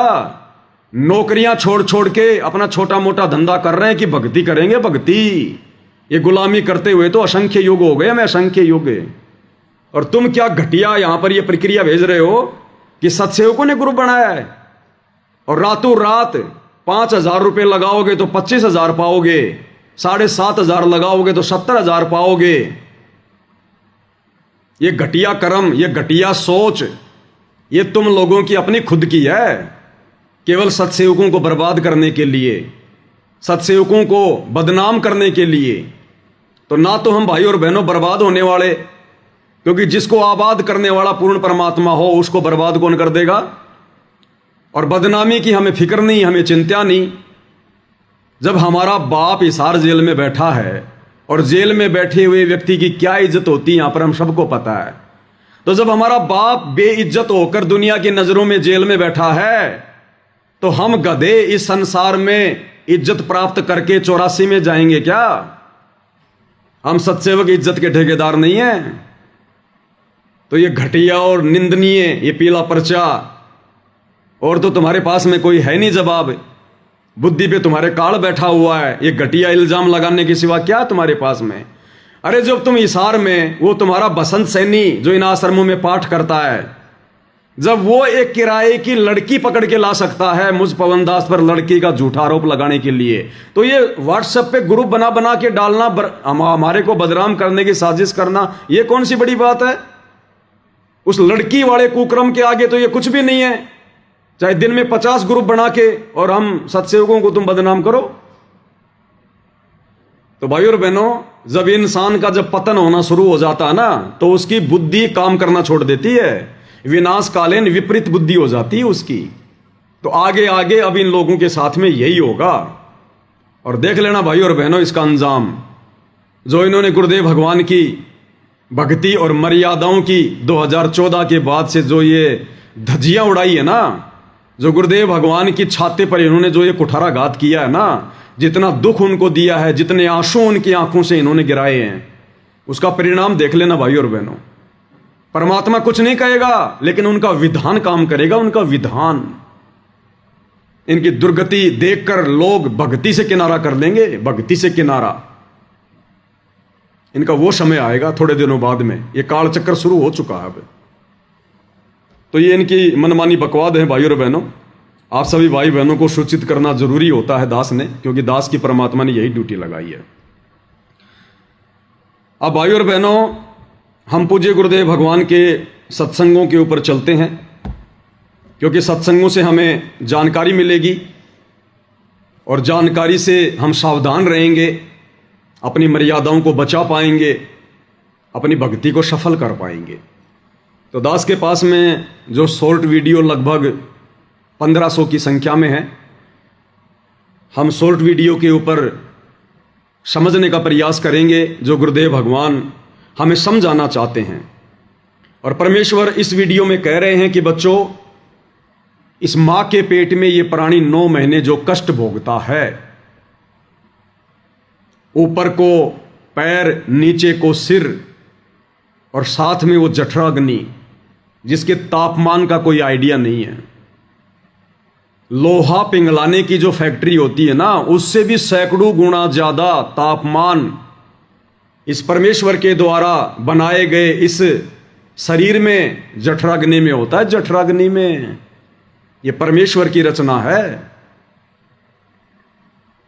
तो परमात्मा कहते हैं कि 9 महीने ये आत्मा, ये जीव इतना भयंकर दुख भोगता है। सबसे बड़ा नरक कुंड मां का गर्भ है, मां का पेट, जहां हम सभी भगत भाई बहन जब जब हमारे को ये मनुष्य जन्म मिलता है, हम ये कष्ट भोग कर बाहर निकलते हैं, कष्ट भोग कर बाहर। इसलिए परमात्मा कहते हैं अगर तुम पार नहीं हो पाओगे तो तुम्हें बारंबार नरक कुंड में गिरना पड़ेगा, नरक कुंड में। क्योंकि इस मनुष्य शरीर में एक ब्रह्मांड की पूरी रचना है, पूरी रचना। और एक ब्रह्मांड में इस काल ने स्वर्ग भी बना रखा है, नरक भी बना रखा है। तो हमने सब कुछ भोगना पड़ता है, सब कुछ। तो यदि हम मोक्ष प्राप्त नहीं करते हैं मनुष्य जन्म प्राप्त करके, भले हमारे को परमात्मा 84 में ना भेजे। देखो 84 में भेजना ना भेजना, इसके पीछे भी एक रहस्य होता है। जैसे गुरुदेव भगवान अपने कई सत्संगों में जिक्र करते हैं कि बच्चों, यदि तुमने एक बार उपदेश ले लिया और जब तुम्हें सतनाम मिल जाता है, सतनाम मिलने के बाद यदि तुम्हारी मृत्यु भी हो जाती है या तुम्हारा मोक्ष नहीं हो पाता है, तो तुम 84 लाख योनियों में नहीं जाओगे, बारंबार तुम्हें मनुष्य जन्म प्राप्त होंगे। अब इसके पीछे भी भाई और बहनों कुछ नियम हैं। हर भगत को सतनाम लेने के बाद यदि पार नहीं हुआ तो केवल मनुष्य जन्म ही नहीं मिलेंगे, वो 84 में भी जाएगा। नियम क्या है? 84 में तो वो भगत नहीं जाएगा जो भक्ति करते करते भी, गुरु में श्रद्धा रखते रखते भी, जो किसी कारण से रह गया, उसका पैर फिसल गया, उसने सतनाम भी ले लिया, सारनाम भी ले लिया, लेकिन किसी न किसी पॉइंट पर वो रह गया। अगर वो गुरुद्रोही नहीं होता है, अगर वो गुरु की निंदा चुगली नहीं करता है, अगर वो विशेष कोई बकवाद नहीं करता है, तो फिर परमात्मा उस आत्मा को जल्दी से 84 में नहीं जाने देता, जल्दी से नहीं जाने देता। बारंबार उसको मनुष्य जन्म मिलेंगे, परमात्मा उसकी बैटरी चार्ज करता रहेगा। और जिस भगत ने इस सत्संग को सुनकर कि सतनाम तो मेरे को मिल ही गया, सार नाम तो मुझे मिल ही गया, और गुरु जी का आदेश है कि जिसने एक बार सतनाम ले लिया, सार नाम ले लिया, और अगर इस कलयुग की पिछली पीढ़ी में पार नहीं हुआ तो वो 84 में नहीं जाएगा। और वो नादान सोच ले कि अब 84 में तो मैं जाऊंगा ही नहीं, और पार हो ना हो फिर क्या फर्क पड़ता है, बार बार मनुष्य जन्म प्राप्त करूंगा, 84 में तो जाना नहीं। जिसने अपने मन में यह सोचकर भक्ति को हल्के में ले लिया कि 84 में तो जाना ही नहीं है, फिर कभी पार हो जाएंगे, वो फिर निश्चित 84 में जाएगा। क्योंकि वो जानबूझ के सांची तज रहा है, वो जानबूझ के गलती कर रहा हो। और एक वो व्यक्ति जो भक्ति करते करते सतनाम लेकर, सार नाम लेकर जो गुरुद्रोही हो जाता है, जो गुरुद्रोही हो जाता है। अब गुरुद्रोही का मतलब ये नहीं है कि गुरु जी के पीछे लेकर डंडा पड़ जाए, या गुरु जी को सरेआम रोड पे खड़ा होकर गालियां निकालने लग जाए, या गुरु जी की जो है बुराई करने लग जाए, वो ही गुरुद्रोही होता है। ये सारे उदाहरण दे रखे हैं गुरुदेव ने। कमाल को गुरुदेव ने गुरुद्रोही की संज्ञा दी, गुरुद्रोही की। अब बताओ भाई और बहनों, कमाल ने कब गुरु जी को गालियां दी, कब गुरु जी की निंदा करी, बताइए? लेकिन वो भी गुरुद्रोही, लेकिन उसने वो काम कर दिया, परमेश्वर की आत्माओं को परमेश्वर से दूर कर दिया, उसने सबकी मर्यादाएं खंडित करवा दी, और अंत में वो गुरुद्रोही कहलाया। वो 84 में जाएगा। और उस कमाल वाला काम वर्तमान में गुरु जी का परिवार कर रहा है, ये कोऑर्डिनेटर कर रहे हैं, ये नामदान संचालक कर रहे हैं, ये बसंत सैनी जैसे लोग कर रहे हैं उसी कमाल वाला काम। अरे कमाल ने तो कभी गुरु जी को गालियां नहीं दी, फिर भी गुरुद्रोही। गालियां ये मैनेजमेंट वाले भी नहीं दे रहे, लेकिन फिर भी ये गुरुद्रोही है, क्योंकि इनकी नीच हरकतों से ये दुनिया वाले गुरु जी को गालियां दे रहे हैं। इन्होंने 2019 में गुरुदेव भगवान की मर्यादाओं के विरुद्ध खड़ा होकर काल प्रेरणा से पूरी संगत को यह आदेश बता दिया कि गुरु जी का आदेश है, हमने बीजेपी को हराना है और कांग्रेस को जिताना है। और एक ऐसे व्यक्ति का फुल टू फुल हरियाणा में समर्थन करवा दिया भक्तों से, जिस व्यक्ति के विषय में गुरुदेव ने साफ साफ कह रखा कि उस भूपेंद्र सिंह हुड्डा को, जो करोथा कांड के समय कांग्रेस सरकार में हरियाणा का मुख्यमंत्री था, गुरुदेव ने कह दिया कि उस व्यक्ति के तो इतने लंबे लंबे कीड़े पड़ेंगे, इतने लंबे लंबे कीड़े। और उसने तो पाप कर्मों की मालगाड़ी भर ली, पाप कर्मों की मालगाड़ी। उसी व्यक्ति को काल प्रेरणा से 2019 में गुरुजी के परिवार ने, इन कोऑर्डिनेटरों ने हरियाणा में दोबारा से मुख्यमंत्री बनाने के लिए जी जान से प्रयास किया। सतगुरु के द्रोही उस भूपेंद्र सिंह हुड्डा का समर्थन करवाया। और जिस समय इन्होंने गुरुदेव के विधान से हटकर, क्योंकि गुरुदेव भगवान तो राजनेताओं पर थूकते भी नहीं है, इस राजनीति पर थूकना भी पसंद नहीं करते गुरुजी, तो अपने भक्तों को इस गंदी राजनीति में झोंकना तो बहुत दूर की बात है। और उसी गुरु का नाम लेकर 2019 में कांग्रेस को वोट डलवाए। अब जब कांग्रेस को वोट डलवाए जा रहे थे, खुलेआम कांग्रेस का समर्थन किया जा रहा था, तो बीजेपी वाले क्या कर रहे थे? वो गुरुजी को गालियां दे रहे थे। पता नहीं क्या क्या कहा होगा गुरुदेव भगवान को कि काय का संत है, डोंगी, पाखंडी, इसमें और राम रहीम में क्या अंतर, इसमें और आसाराम में क्या अंतर। सरकार के तलवे चाटने शुरू कर दिए। बीजेपी ने इस बाबा रामपाल का क्या बिगाड़ दिया जो कांग्रेस के तलवे चाट रहा है। अपनी जमानत करवाने के लिए, जेल से बाहर निकलने के लिए इसने कांग्रेस के साथ में साठगांठ कर ली। अब दुनिया को क्या पता कि ये सारे कुकर्म उनकी गैर हाजिरी में उनका परिवार कर रहा है, ये कोऑर्डिनेटर कर रहे हैं काल प्रेरणा से। तो बीजेपी वालों ने जी भर के गुरु की निंदा की, जी भर के गुरु को गालियां दी। और उसके लिए निमित्त कौन बना? गुरुजी की आड़ में 2019 में कांग्रेस का समर्थन करवाने वाला गुरु का परिवार, ये कोऑर्डिनेटर।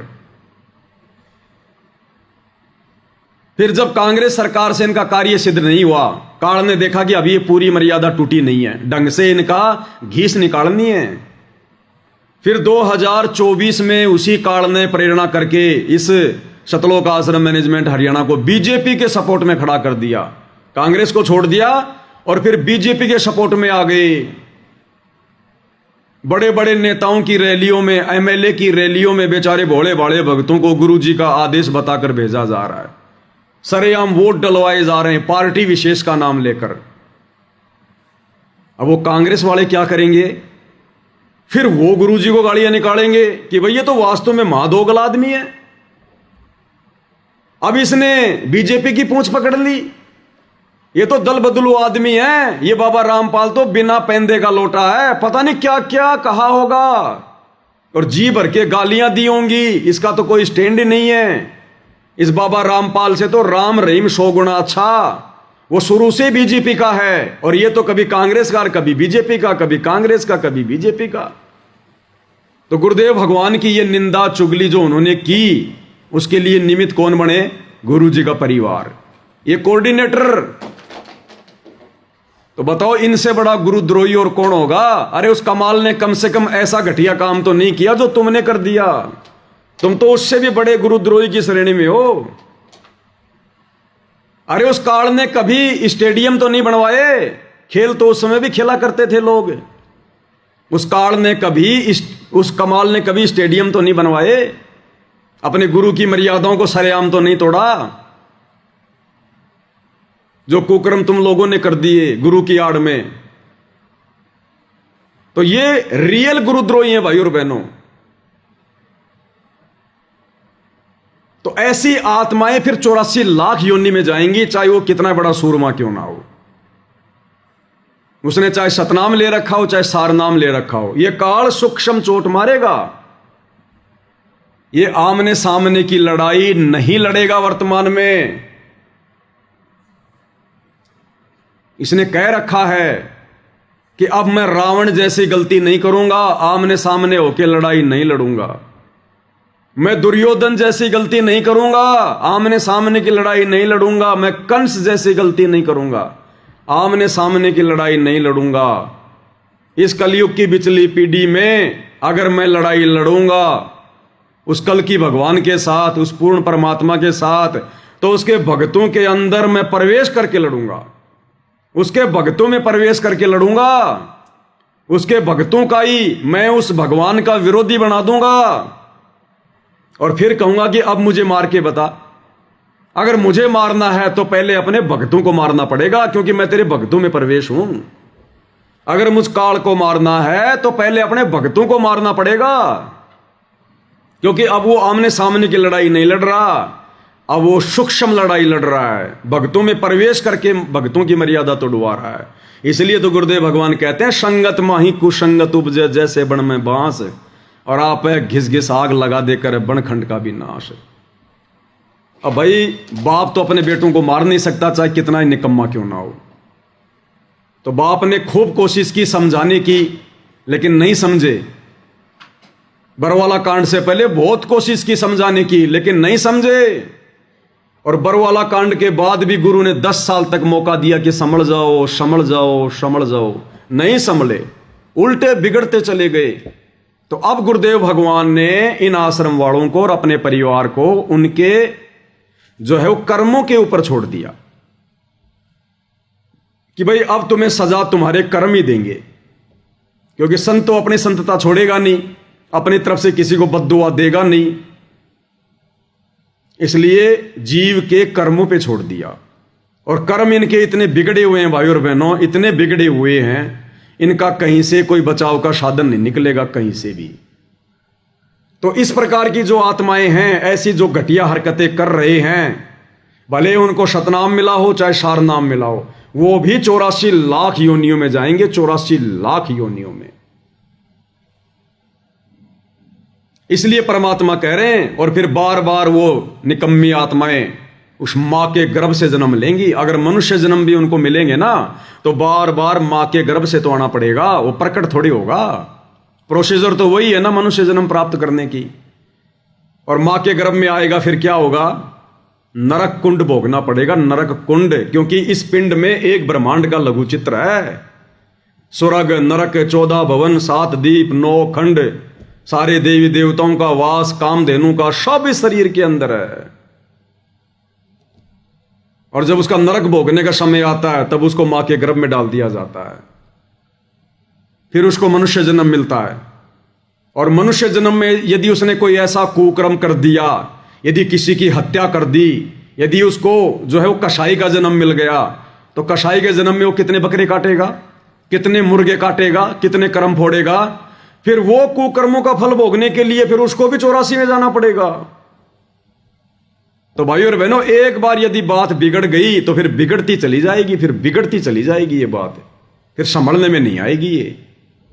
इसलिए हमने साथ साथ में गुरुदेव के संकेतों को भी समझना है। हम इसी बात को लेकर ना भूल जाएं कि बस अब तो मेरे को सतनाम मिल गया, सारनाम मिल गया, अगर पार भी नहीं हो पाया तो 84 में तो जाऊंगा ही नहीं। किसने कह दिया 84 में नहीं जाएगा? अरे ब्रह्मा विष्णु महेश की पदवी कौन आत्मा प्राप्त करती है? वो आत्मा जो कलयुग की पिछली पीढ़ी में सतगुरु रामपाल जी की शरण में आती है, और शरण में आकर जो सारनाम की कमाई करता है। और सारनाम लेने के बाद भी जो आत्मा पार नहीं हो पाती है, उन्हीं आत्माओं को तो फिर ब्रह्मा विष्णु महेश की पदवी मिलती है। और गुरुदेव ने क्या बताया कि ये ब्रह्मा विष्णु महेश भी अपना समय पूरा करके 84 लाख की यात्रा में जाएंगे, 84 लाख की यात्रा में। तो कौन से बहम में घूम रहे हो भाई और बहनों? इसलिए परमात्मा कहते हैं, समझा है तो सिर धर पांव, बहुर नहीं रे ऐसा दाव। तो परमेश्वर उसी के विषय में हमें कुछ बातें बता रहे हैं जो ध्यान से सुनने की आवश्यकता है। तू ही तुतकारे थी, जपे था जपा जाप, और बाहर आके भरम गया तो बहुत करत है पाप। माँ के पेट में तो तू ही ये भगवान बच पक्ष बाहर निकाल दो, आपको बोलूंगा नहीं, तू ही, तेरे बिना कोई नहीं हमारा, तू ही तुतकारे थी, वहां जपता जपा जाप, और बाहर आके भरम गया तन बहुत किए अब पाप। तू ही तुतकारे थी, रंकार धुन ध्यान, कभी तड़प तड़प का मालिक ने याद करे था अंदर से कसक के साथ। जिन यो साज बनाई या जाकू ले पहचान, जिन यो साज बनाई या जाकू ले पहचान। और मां के गर्भ में किस प्रकार से तड़प तड़प के कसक के साथ में रो रो के प्रार्थना करते थे कि ये परमात्मा हम इस नरक कुंड से बाहर निकाल दो, नरक कुंड से बाहर निकाल दो। भाई और बहनों, उतनी तड़प, उतनी ही ये कशक हमारी आज गुरुदेव के ज्ञान को आधार बनाकर, इस ज्ञान को अच्छे से समझकर जब इस 21 ब्रह्मांड से, इस पृथ्वी लोक से बाहर निकलने की बनेगी सतलोक के लिए, तब परमात्मा हमारी पुकार सुनेगा। क्योंकि मां के गर्भ में हम कितने दुखी, कितने कायल, कितने परेशान, कितने तड़प रहे थे। गुरु के हर वचन को स्वीकार कर रहे थे कि आप जो कहोगे मैं आपकी हर बात मानूंगा, बस आप मुझे एक बार इस दुख से बाहर निकाल दो। और जब उसने इतनी प्रार्थना की, वो इतना दुखी हो रहा था वास्तव में, तब परमात्मा ने उसकी पुकार को सुना और मां के गर्भ से बाहर निकाला।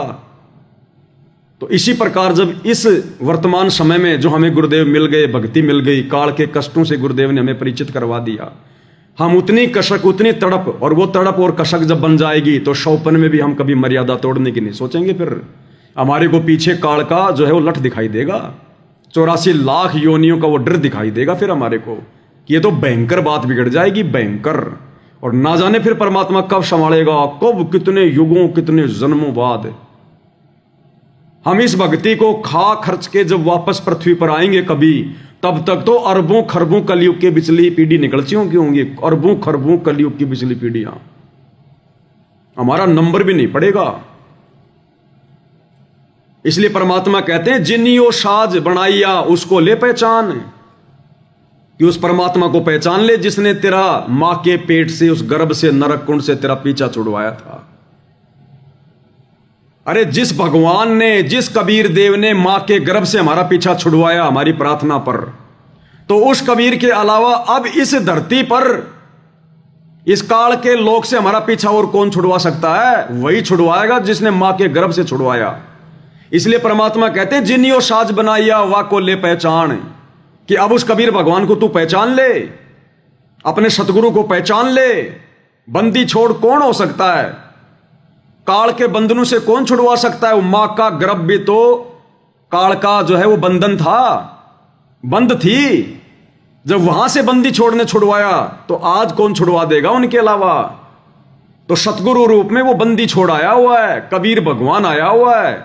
इसलिए परमात्मा कहते हैं जिनियो साज बनाइया, जिसने ये खेल रचा है वाकू ले पहचान। तो ये सतगुरु की पहचान करवाई जा रही है भाई और बहनों, पहचान। जठरग्नि से राखिया ना साईं गुण भूले, ओ साहेब दर हाले है क्यों बोवे है सूल। क्या बताते हैं? उस परम पिता की गुणों को भूला मत भाई, जिसने तेरी ऐसी आपत्ति में रक्षा की। मां के पेट में सबसे भयंकर दुख है मां के गर्भ में। आपको एक प्राणी का 100 वर्ष जीवन और 100 वर्ष कोड लग जा, उससे भी ज्यादा दुख 9 महीने के अंदर इस गर्भ के अंदर आप काट कर बाहर आते हो, और बाहर आते भूल जाते हो, क्योंकि बिना ज्ञान के, बगैर सत्संग के हम ऐसे धोखा खाते रहे। जठरग्नि से राखिया ना साईं गुण भूले, उस माँ के पेट में आग बढ़ी थी, वहां भी इतनी रक्षा की। जैसे होली को, प्रहलाद को होली से बचाया था, ऐसे ही माँ के पेट में होली है, उसके साथ तेरी रक्षा की परमात्मा ने। ना साईं गुण भूल, उस परम पिता के गुणों को भूल मत। और ओ साहेब दर हाल है क्यों बोवत है सूल, कि वो परमात्मा आज भी है, तो ये खोटे कर्म ना करे, चोरी ठगी रिश्वतखोरी बकवाद है, इन न छोड़ दे, आज भी इतना वो तेरे अवश्य देगा।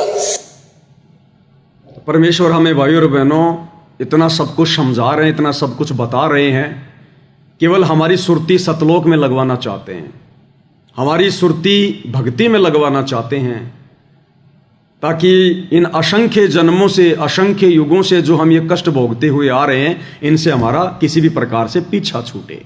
और जो विवेकी आत्मा होगी, जो समझदार आत्मा होगी, जो अधिकारी आत्मा होगी, भाई और बहनों, वो तो इस प्राइम टाइम को बिल्कुल भी नहीं चुकेगी और सिर धड़ की बाजी लगाकर गुरुदेव पर कुर्बान हो जाएगी।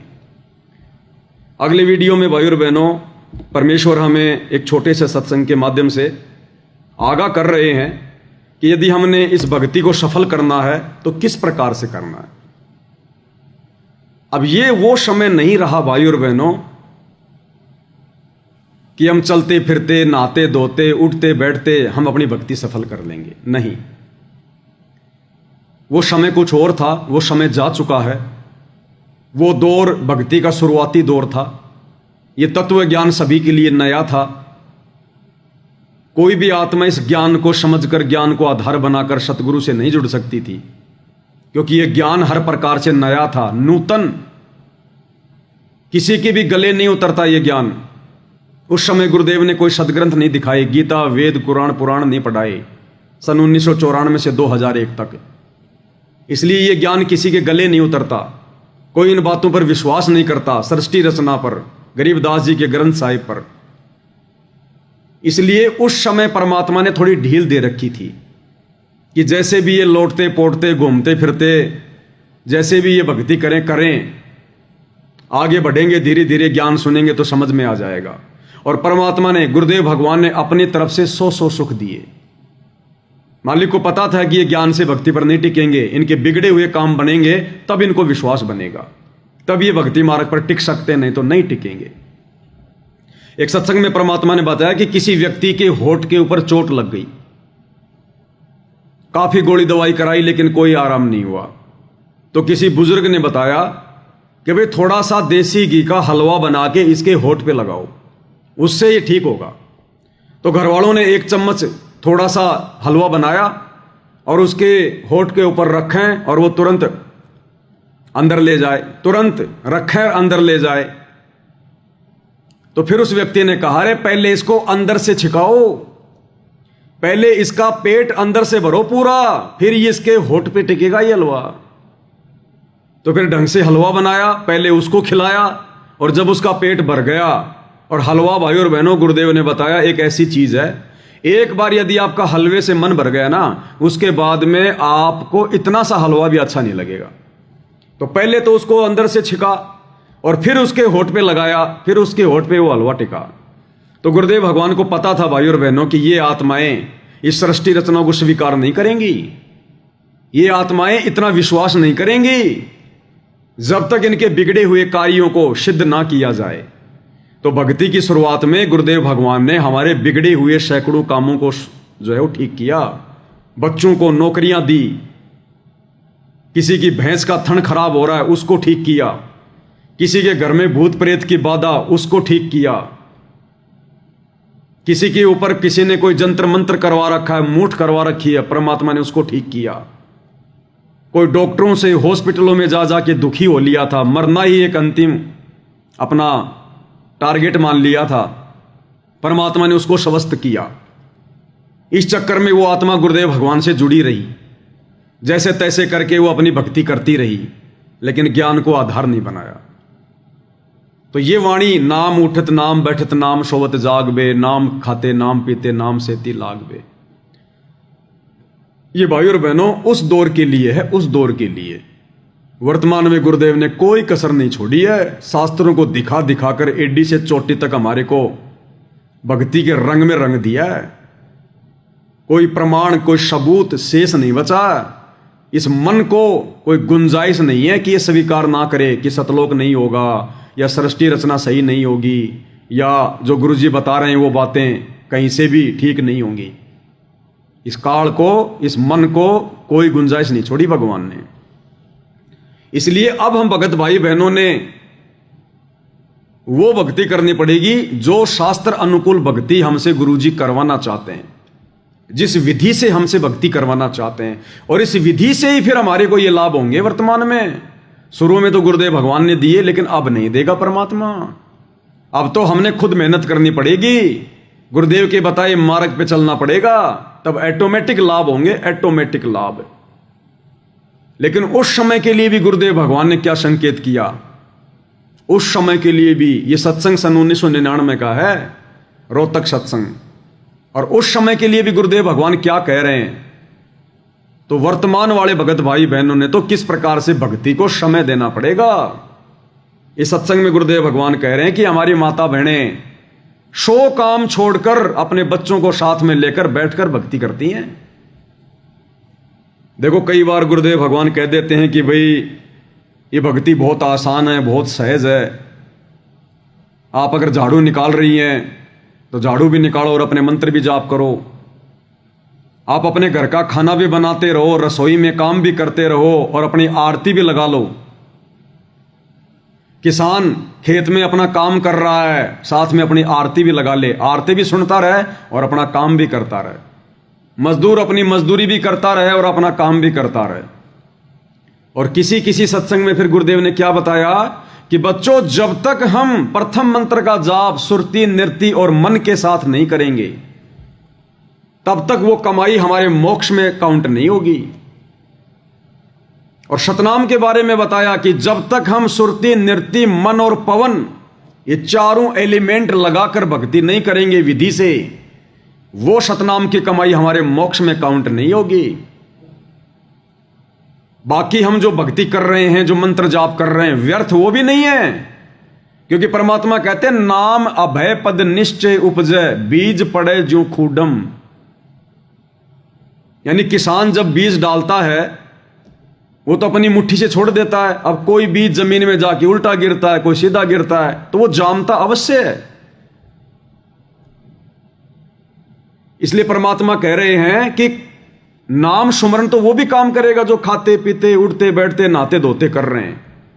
लेकिन विशेष इस मोक्ष वाली भक्ति में तुम्हारा वो सुमरण काउंट होगा, तुम्हारा वो भक्ति धन गिना जाएगा जो तुम विधि विधान से करोगे, सुरती, नृत्य, मन और पवन के साथ में करोगे।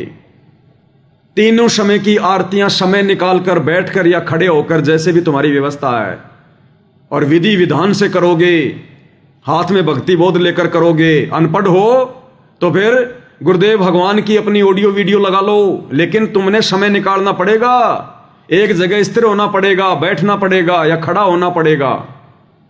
अब भागते भागते, नहाते धोते, उठते बैठते, भैंसों को बाहर ले जाते लाते ये आरतियां करोगे तो बात नहीं बनेगी।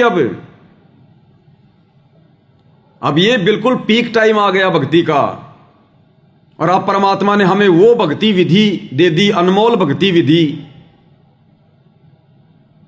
कम से कम सुबह शाम तो हम भगत भाई बहनों ने गुरुदेव भगवान की 5 दीपक वाली थाली के साथ में आरती उतारनी है। देखो, विशेष परिस्थितियों में चाहे सुबह का नित्य नियम हो, चाहे शाम की संध्या आरती हो, अगर हम दीपक वाली आरती के साथ में नहीं करते हैं तो कोई दोष नहीं है, कोई नुकसान नहीं है। भले आप जी 5 दिन के लिए कहीं बाहर चले गए, आप नहीं कर पाए तो कोई दिक्कत नहीं है। ऐसी विशेष परिस्थितियों में हम लोग चलते चलते भी आरती कर सकते हैं, अपना काम धाम करते करते भी हम लोग आरती जो है वो कर सकते हैं। लेकिन यदि आप बिल्कुल नॉर्मल वे में हैं, आपके पास समय है, तो फिर हमने विधि विधान से ही परमेश्वर की आरतियां करनी पड़ेंगी। हमने समय निकालकर चारों एलिमेंट लगाकर सुरती, नृत्य और मन और पवन के साथ ही हमने सुमरण करना पड़ेगा। और उस सुमरण में जो आनंद होगा, उस सुमरण का जो धन जमा होगा, वो वारन पार होगा। तो वर्तमान में तो हमने भाइयों और बहनों कितना सावधान होकर इस भक्ति को ही अपने जीवन का अंतिम लक्ष्य मानकर, प्रथम कार्य मानकर, बाकी कार्य बाद में, भक्ति वाला कार्य प्रथम, आत्म कल्याण प्रथम है, बाकी दुनिया के काम बाद में है। और जिस समय आत्माएं इस विधि से भक्ति नहीं करती थी, फिर भी परमात्मा सत्संग में जिक्र कर रहे हैं, क्योंकि परमात्मा ने वो सत्संग उस समय केवल उसी समय को ध्यान में रख के नहीं किया, मालिक ने आगामी समय को ध्यान में रख के सत्संग किया।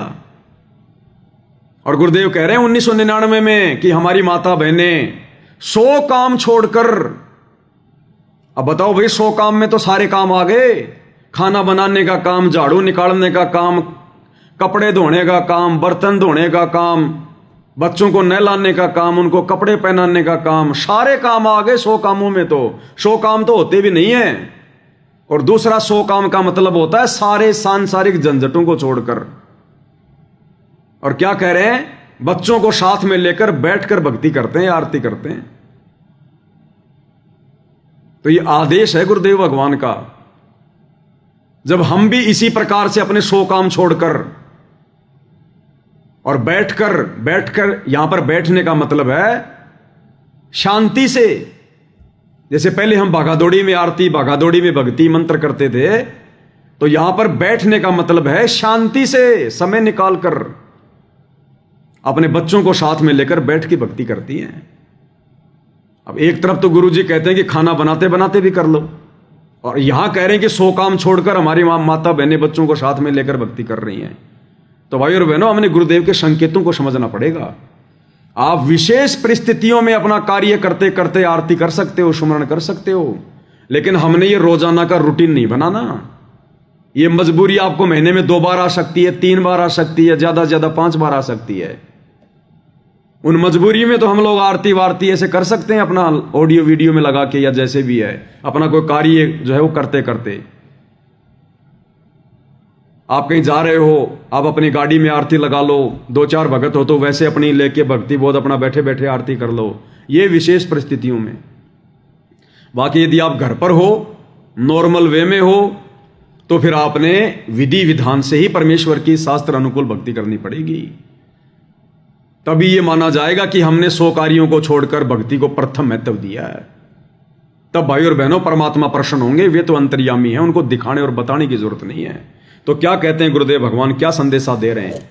भाई और बहनों, ये शॉर्ट वीडियो अब हमने दोबारा सुनने को नहीं मिलेंगे, ये फाइनल वीडियो बन रहे हैं। और हो सकता है गुरुदेव भगवान के आने के बाद ये पवन दास या मेरे जैसे अन्य सत्सेवक भाई बहन जो परमेश्वर का संदेशा दे रहे हैं, हो सकता है हम भाई बहन आप लोगों को सोशल मीडिया पर दिखाई भी ना दें। हमारे सामने 2 ही ऑप्शन होंगे उस समय, 2 ही ऑप्शन, तीसरा ऑप्शन नहीं होगा। हमारा सबसे पहला ऑप्शन तो होगा बिल्कुल दुनिया से हटकर और एकांत में रहकर अपना साधारण सा जीवन व्यतीत करते हुए अपनी भक्ति करना। और दूसरा ऑप्शन, भाई परमात्मा की कोई विशेष रजा हो जाए, परमात्मा कोई विशेष सेवा दे दे, तो फिर हम गुरुदेव भगवान की सेवा में बिजी रहेंगे। फिर हमारी ड्यूटी समाप्त हो जाएगी, फिर उस समय संगत को समझाने की। फिर बाप आ जाएगा। अरे जब तक हॉस्पिटल में बड़ा डॉक्टर नहीं होता तब तक ही कंपाउंडर की ड्यूटी होती है मरीज को संभालने की, गोली दवाई देने की, छोटा मोटा इंजेक्शन लगाने की, उसको जो है वो ग्लूकोज वगैरह देने की, कोई जो है मरहम पट्टी करने की। और जब डॉक्टर आ जाता हॉस्पिटल में, फिर कंपाउंडर का काम खत्म हो जाता है, फिर डॉक्टर संभालता है सारी कमान। तो हम कुछ एक सत्सेवक भाई बहन आज गुरुदेव भगवान की गैर हाजिरी में उस कंपाउंडर की भूमिका निभा रहे हैं, अपने शुभ कर्म बना रहे हैं, अपनी सेवा लगा रहे हैं। डॉक्टर साहब के आने के बाद फिर हमारा कोई वजूद नहीं, कोई औचित्य नहीं है। फिर हम अपना वही काम करेंगे जो डॉक्टर जी ने हमें दिया हुआ है। तो क्या कह रहे हैं गुरुदेव भगवान, 100 काम छोड़कर। और ये रिहर्सल यदि हम गुरुदेव भगवान के हिसार जेल से अपने मिशन को पूरा करने से पहले पहले अगर बना लें तो आप और हमारे भले में होगा। आप सोचेंगे गुरुजी के आने के बाद हम सही भक्ति करेंगे, गुरुजी के आने के बाद हम भगत बन जाएंगे।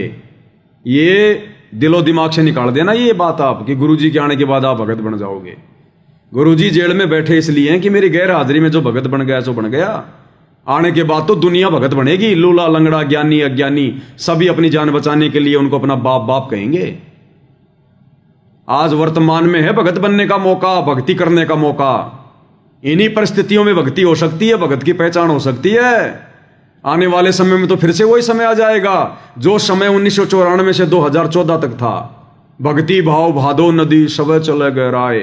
तो गुरुदेव के आने के बाद फिर से पूरा विश्व टूट पड़ेगा। भक्ति भाव भादो नदी सब चले गहराए। ये जो बीच का समय दिया है गुरुदेव ने 2014 से, और जब तक गुरुदेव भगवान हिसार जेल से बाहर नहीं आते हैं तब तक ही भक्ति करने का, भगत बनने का चांस है। उसके बाद तो आपको एक गधा भी आपको भगत बना दिखाई देगा, भगत बना, साधु बना दिखाई देगा। तो क्या कह रहे हैं गुरुदेव भगवान? कम से कम भी 20,000 व्यक्ति हैं, 40,000 संगत है, और जिसमें 20,000 तो ऐसे जो दुख से सुख में आए। अरे उनके घर में छोटे छोटे बच्चे भी परमात्मा की आरती करते। मेरे ख्याल में ऋषि भी फेल है हमारे परिवारों के सामने, इनके घर में जाकर देखा करो। 100 काम छोड़कर हमारी बहन बेटी अपने बच्चे और सारन बिठाकर आरती करती है। और कम से कम 10,000 परिवार ऐसे। दोबारा सुन लो, 100 काम छोड़कर, 100 काम छोड़कर हमारी बहन बेटी अपने बच्चे और सारन बिठाकर, एक बार फिर से, 100 काम छोड़कर हमारी बहन बेटी अपने बच्चे और सारन बिठाकर आरती करती है। 100 काम छोड़कर हमारी बहन बेटियां अपने बच्चों को साथ में बैठा के अपनी भक्ति करती हैं, आरतियां करती हैं। जबकि उस समय भाई और बहनों 100 काम छोड़ के कोई भी माता बहन ये भक्ति नहीं कर रही थी।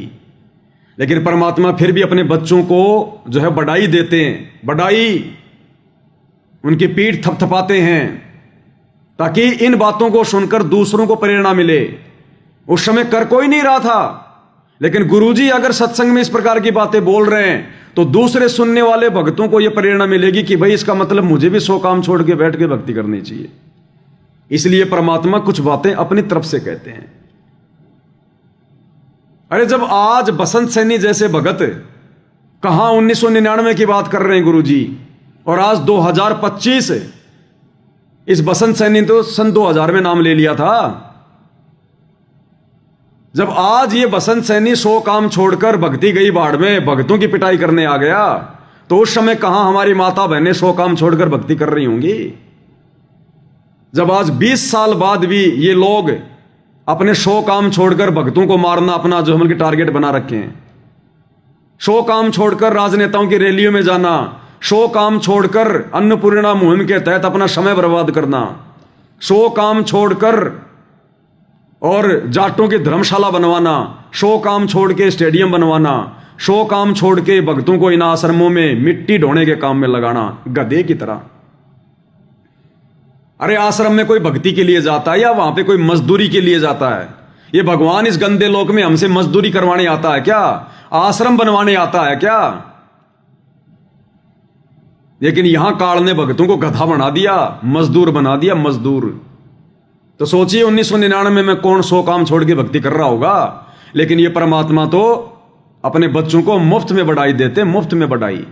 और उस समय के ये वचन आज आप और हमारे काम आएंगे, आप और हमारे काम, कि जब 1999 में भी 100 काम छोड़ के भक्ति करने की जरूरत थी, तो आज तो भाई भक्ति का पीक टाइम है। आज तो 1000 काम छोड़ के हमने इस परमात्मा की भक्ति को प्रथम वैरायटी देनी पड़ेगी, प्रथम प्रायोरिटी देनी पड़ेगी। क्या कह रहे हैं परमेश्वर? परमात्मा की आरती करते, मेरे ख्याल में ऋषि भी फेल है हमारे परिवारों के सामने। इनके घर में जाकर देखा करो, 100 काम छोड़कर हमारी बहन बेटी अपने बच्चों और सारन बिठाकर आरती करती। और कम से कम 10,000 परिवार ऐसे हैं जो दारू से बर्बाद हो चुके थे, तो इतना बुरा हाल कर रखा था। आज वो प्राणी पहले शराबी कहलाते थे, आज भगत जी के नाम से जाने जाते हैं। ये उस कबीर साहब की परम शक्ति है। तो क्लियर कर दिया है भाई और बहनों गुरुदेव भगवान ने। अब इस स्टेज पर आकर इस भक्ति मार्ग में गफलत नाम की कोई भी चीज हमारे दिलो दिमाग में नहीं होनी चाहिए। हमने हर संभव प्रथम स्थान, प्रथम महत्व गुरुदेव भगवान के द्वारा बताई गई शास्त्र अनुकूल शत भक्ति को विधिवत करने में लगाना है। तब भाई और बहनों इस काल लोक से हमारा पीछा छूटेगा। जिस प्रकार उस मां के पेट में हम किस प्रकार से गुरु जी के आगे रो रहे थे, प्रार्थना कर रहे थे, हमें और कुछ भी नहीं सूझ रहा था, कुछ भी नहीं दिखाई दे रहा था, बस अपना वो कष्ट दिखाई दे रहा था। तो आज गुरुदेव ने अपना ज्ञान देकर, सत्संग देकर आज आप और हमें वो कष्ट दिखा दिए गुरुदेव भगवान ने। तो भाई और बहनों, गुरुदेव के शॉर्ट वीडियो के ऊपर आज हम केवल इतना ही लाइव आएंगे, और लास्ट में गुरुदेव भगवान की महिमा में दास एक शब्द गाएगा, सत कबीर द्वारे थारे पर एक दास भिखारी आया है। शब्द का खुलासा हम पहले मालिक के ज्ञान आधार से वीडियो में जो है वो कर चुके हैं, केवल परमेश्वर की महिमा करेंगे। बंदी छोड़ सतगुरु रामपाल जी भगवान की जय हो। सत कबीर द्वारे क्या हुआ? सत कबीर द्वारे थारे पर एक दास भिखारी आया है, भगति की भिक्षा दे दीजो, मेद कटोरा लाया है, भक्ति की भिक्षा दे दीजो, उम्मीद कटोरा लाया है। तज नरसी वाले ठाठ नहीं, मैं धन्ना जैसा जाट नहीं। तज नरसी वाले ठाठ नहीं, मैं धन्ना जैसा जाट नहीं। मेरी मोर धवज सी साठ नहीं, जिसने लड़का चीर चढ़ाया है। मेरी मोर धवज सी साठ नहीं, जिसने लड़का चीर चढ़ाया है। भक्ति की भिक्षा दे दी जो उम्मीद कटोरा लाया है। शत कबीर दवारे थारे पर एक दास भिखारी आया है। भक्ति की भिक्षा द्विदी जो उम्मीद कटोरा लाया। शेख फरीद जैसा तप नहीं, मेरा वाल्मीक जैसा जप नहीं। शेख फरीद जैसा तप नहीं, मेरा वाल्मीक जैसा जप नहीं। मंसूर सियानल हक नहीं, जिसने टुकड़े शरीर कराया है। मंसूर सियानल हक नहीं, जिसने टुकड़े शरीर कराया। भक्ति की भिक्षा दे दी जो उम्मीद कटोरा लाया है। सत कबीर दवारे थारे पर एक दास भिखारी आया है। भक्ति की भिक्षा दे दी जो उम्मीद कटोरा। धोरो जैसी आस नहीं, प्रहलाद जैसा विश्वास नहीं। धोरो जैसी आश नहीं, मेरा प्रहलाद जैसा विश्वास नहीं। मेरा मीरा जैसा रास नहीं, जिसने रो और नाच रिझाया है। मेरा मीरा जैसा रास नहीं, जिसने रो और नाच रिझाया है। भक्ति की भिक्षा दे दी जो उम्मीद कटोरा लाया है। सत कबीर दवारे थारे पर एक दास भिखारी आया है। भक्ति की भिक्षा दे दी जो उम्मीद कटोरा। रंका बंका जैसा त्याग नहीं, मेरा बाजीद जैसा वैराग नहीं। रंका बंका जैसा त्याग नहीं, मेरा बाजीद जैसा वैराग नहीं।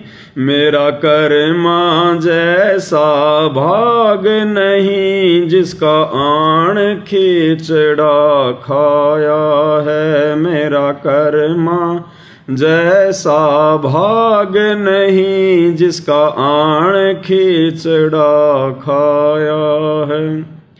भक्ति की भिक्षा दे दी जो उम्मीद कटोरा लाया है। सत कबीर दवारे थारे पर एक दास भिखारी आया है। भक्ति की भिक्षा दे दी जो उम्मीद कटोरा। विदुर विदुराणी जैसा सम्मान नहीं, मैं सम्मन जैसा यजमान नहीं। विदुर विदुराणी जैसा सम्मान नहीं, मैं सम्मन जैसा यजमान नहीं।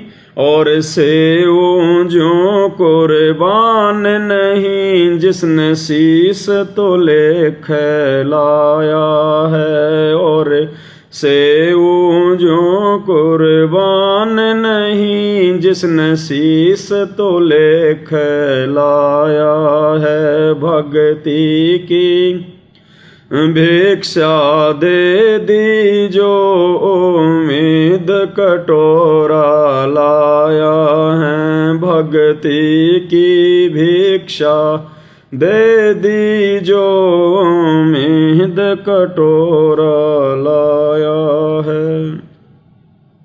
मारकंडे जैसा ऋषि नहीं, सुख देव जो इंद्री कसी नहीं।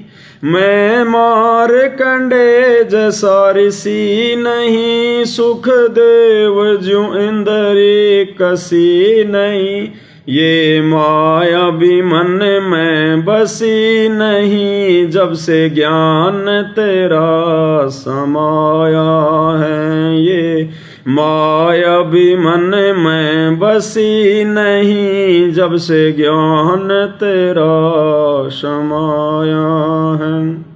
भक्ति की भिक्षा दे दीजो उम्मीद कटोरा लाया है। सत कबीर द्वारे थारे पर एक दास भिखारी आया है। भक्ति की भिक्षा दे दीजो उम्मीद कटोरा।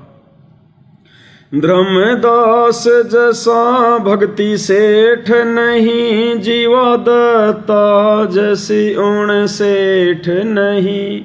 धर्मदास जैसा भक्ति सेठ नहीं, जीवा दत्ता जैसी उण सेठ नहीं। मेरा पीपा जैसा ढेठ नहीं, जिसने दरिया बीच बुलाया है। मेरा पीपा जैसा ढेठ नहीं, जिसने दरिया बीच बुलाया है। भक्ति की भिक्षा दे दीजो उम्मीद कटोरा लाया है। शत कबीर द्वारे थारे पर एक दास भिखारी आया है। भक्ति की भिक्षा दे दीजो उम्मीद कटोरा लाया। दिया द्रौपदी जैसा लीर नहीं, कोई बण्या भजन में सीर नहीं। दिया द्रौपदी जैसा लीर नहीं, कोई बण्या भजन में सीर नहीं। मेरे बिलनी जैसी धीर नहीं, जिसने बन के बीच घुमाया है। मेरे बिलनी जैसी धीर नहीं, जिसने बन के बीच घुमाया है। भक्ति की भिक्षा दे दीजो उम्मीद कटोरा। शत कबीर द्वारे थारे पर एक दास भिखारी आया है। भक्ति की भिक्षा दे दीजो उम्मीद कटोरा लाया है। सांबर में दादू दास मिले, फिर नानक को कर ख्यास मिले। सांबर में दादू दास मिले, फिर नानक को कर ख्यास मिले। सुल्तानी को हो खवास मिले, जिसका बिस्तर जाड़ बिछाया है। सुल्तानी को हो खवास मिले, जिसका बिस्तर झाड़ बिछाया है। भक्ति की भिक्षा दे दीजो उम्मीद कटोरा लाया है। सत कबीर दवारे थारे पर एक दास भिखारी आया है। भक्ति की भिक्षा दे दीजो मीद कटोरा लाया है। अर्जुन सर्जुन ने पीछाण लिए छोड़ाणिम दर्शन आन किए। अर्जुन सर्जुन ने पीछाण लिए छोड़ाणिम दर्शन आन किए।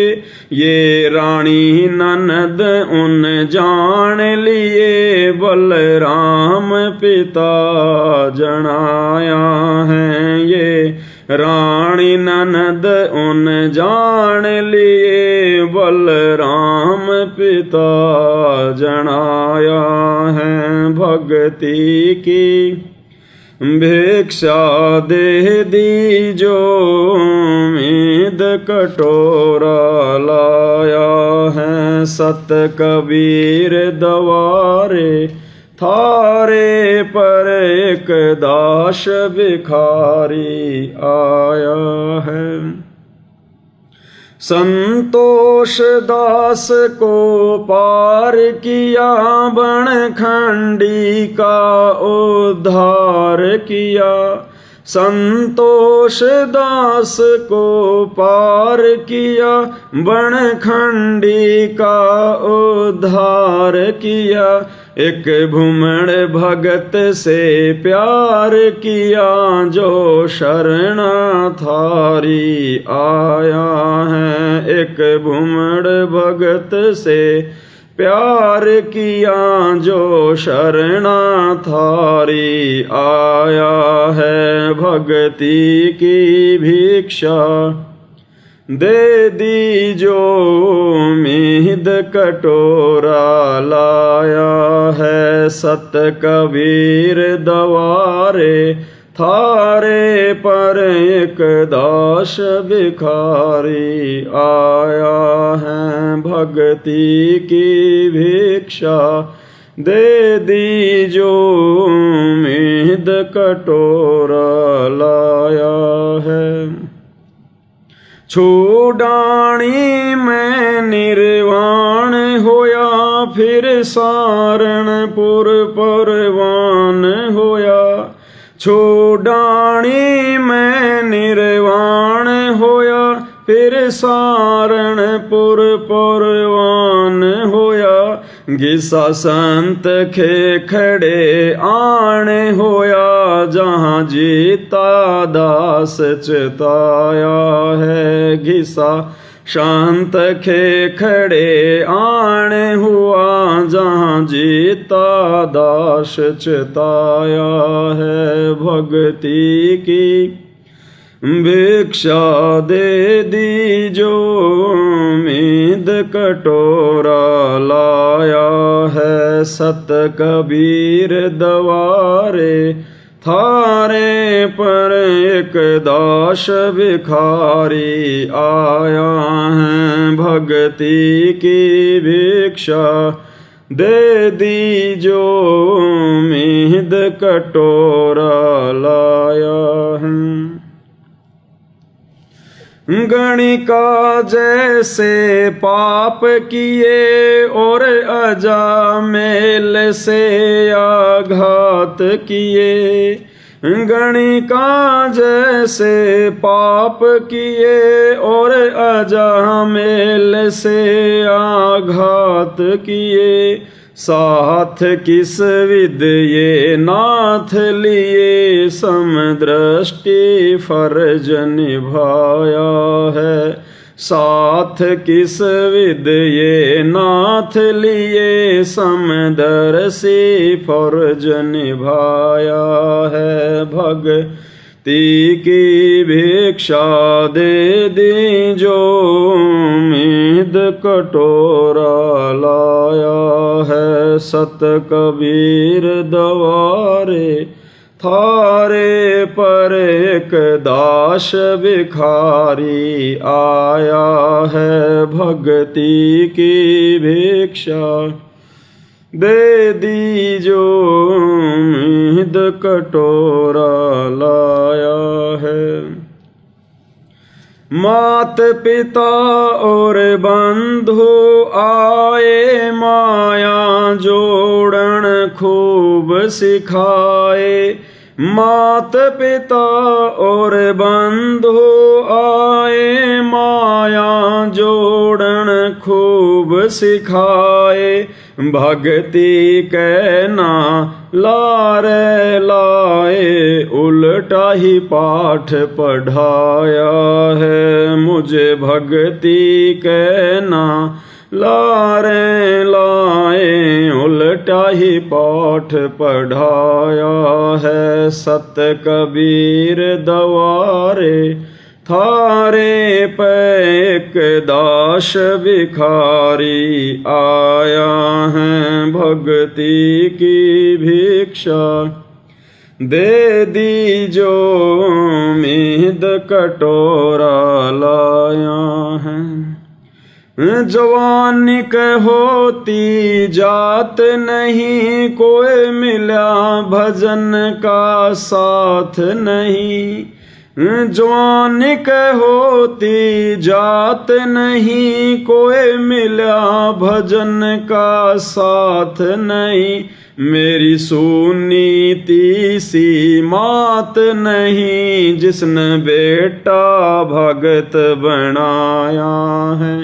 मेरी सुनीति सी मात नहीं जिसने बेटा भगत बनाया है। भक्ति की भिक्षा दे दीजो मीद कटोरा लाया है। सत कबीर दवारे थारे पर एक दास भिखारी आया है भक्ति की भिक्षा। दे दीजो मीद कटोरा लाया है। पांचों विकार सताते हैं मन चाहा नाच नचाते हैं।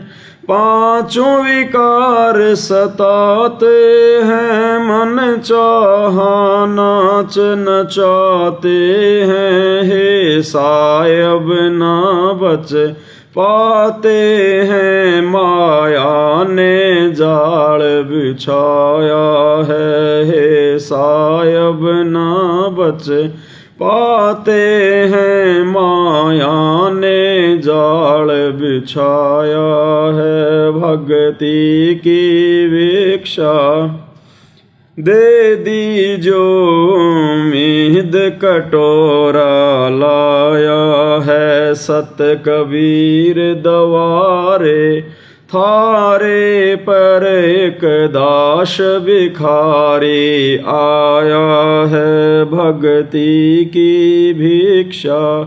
दे दीजो मीद कटोरा।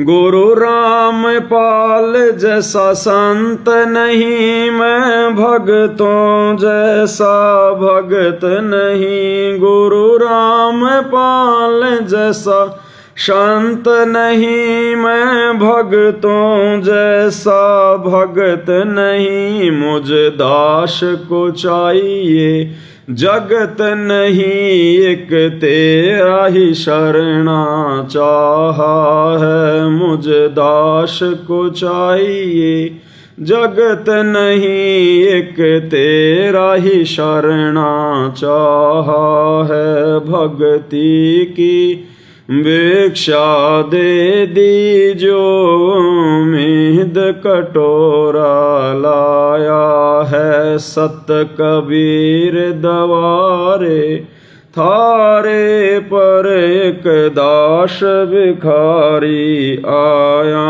है भक्ति की भिक्षा।